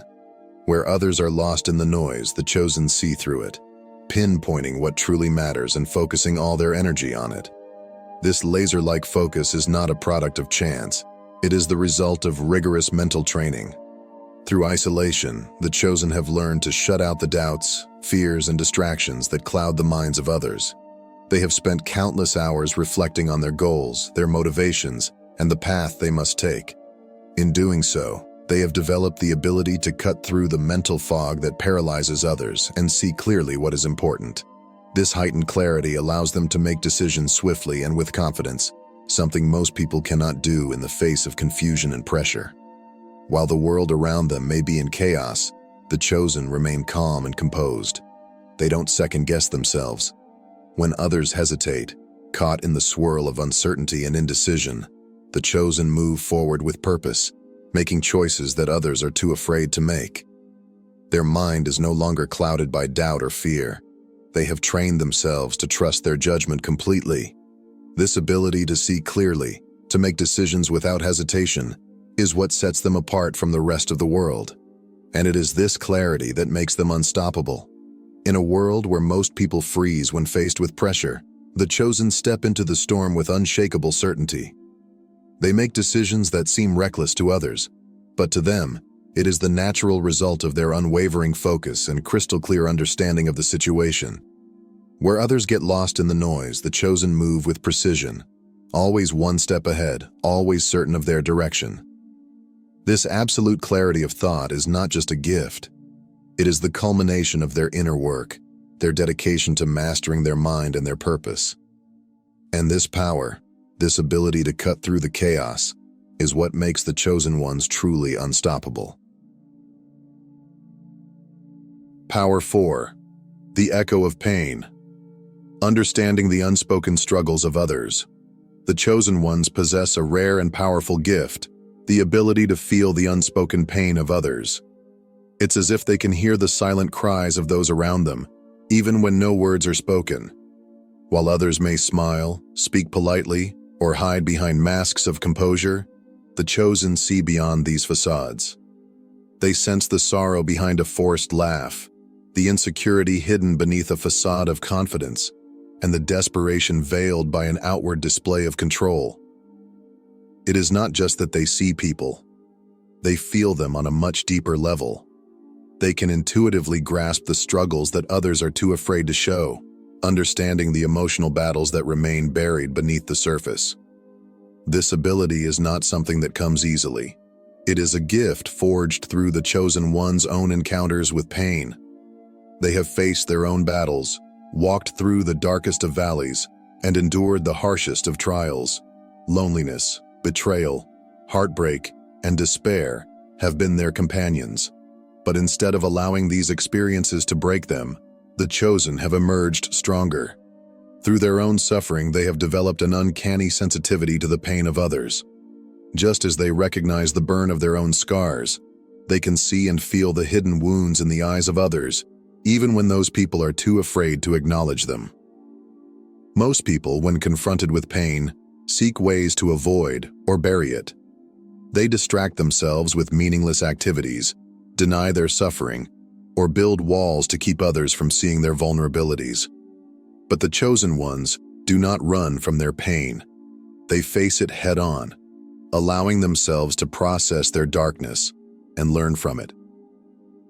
This journey through their own suffering has sharpened their ability to empathize with others, giving them a rare gift, the ability to perceive the subtle signs of distress that others might miss. Far from being a weakness, this heightened sensitivity is a tremendous strength. The chosen have learned to listen to the unspoken words, to understand the energy that surrounds a person, and to connect with others in ways that most cannot. With this gift, they can offer something that few can: true understanding. They can comfort those in pain, provide a safe space for others to open up, and offer healing in ways that go beyond words. Their presence alone can be a balm for someone's soul, simply because they truly see and feel what others are going through. While others may feel uncomfortable with their ability to read the unspoken pain of those around them, the chosen embrace it. They do not use it to manipulate or judge. Instead, they use it to connect on a deeper, more meaningful level.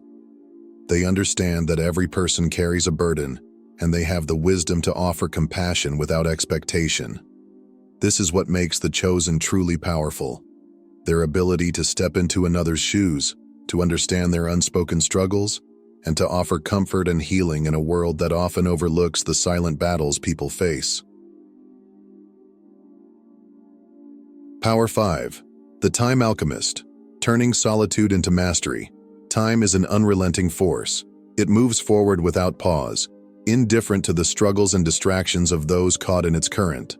While most people let time slip away, consumed by distractions, fleeting pleasures, and shallow pursuits, the chosen ones see time as a tool, a force they can bend to their will. They are time alchemists, capable of transforming moments of solitude into opportunities for profound growth and transformation. Where others waste time, the chosen make it their ally, turning every second into an investment in their evolution. While most people dread the silence that accompanies solitude, seeing it as boredom or emptiness, the chosen see it as fertile ground for growth. They don't fill their time with the noise of the world. Instead, they embrace the silence, using it as a space to sharpen their minds, refine their skills, and deepen their understanding. For the chosen, every moment alone is a chance to improve, to master their thoughts, emotions, and actions. They know that time, once lost, can never be regained, and they refuse to squander it. Where others waste hours on trivial distractions, the chosen harness their time to build a stronger, wiser, and more focused version of themselves. In solitude, the chosen do not merely survive, they thrive. They understand that it is in these quiet moments away from the chaos and noise of the world that true transformation occurs. The isolation they experience is not something to be feared, but something to be cherished. It is in these moments of stillness that they confront their own limitations and break free from the constraints of the ordinary world. They embrace the silence, knowing that it is through solitude that they gain the clarity, strength, and insight needed to rise above the crowd. And when the chosen emerge from their time alone, they are unrecognizable to those around them. The time they've spent in solitude has refined them into something unstoppable. They are no longer bound by the distractions and limitations that hold most people back. They have mastered their thoughts, their emotions, and their actions, and now they move through life with power, precision, and purpose. They no longer follow the paths that others tread. They create their own path, guided by the wisdom they've gained from their time alone. The power of the time alchemist lies in the ability to see solitude not as a void, but as a space for growth and mastery. While others may fear the quiet, the chosen use it to elevate themselves. They know that time is the most valuable resource they possess, and they treat it with the respect it deserves. Through their ability to turn solitude into strength, they become masters of time itself, and in doing so, they become unstoppable forces, moving through life with an unwavering sense of purpose. The chosen are not ordinary. They are unshaken in the face of pressure, able to see the truth behind the masks of others, and move with unyielding clarity in a world full of noise.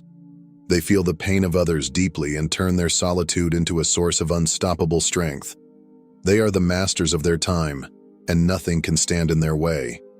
If you feel different, if you feel like you were never meant to blend in with the 80%, then you are one of the chosen.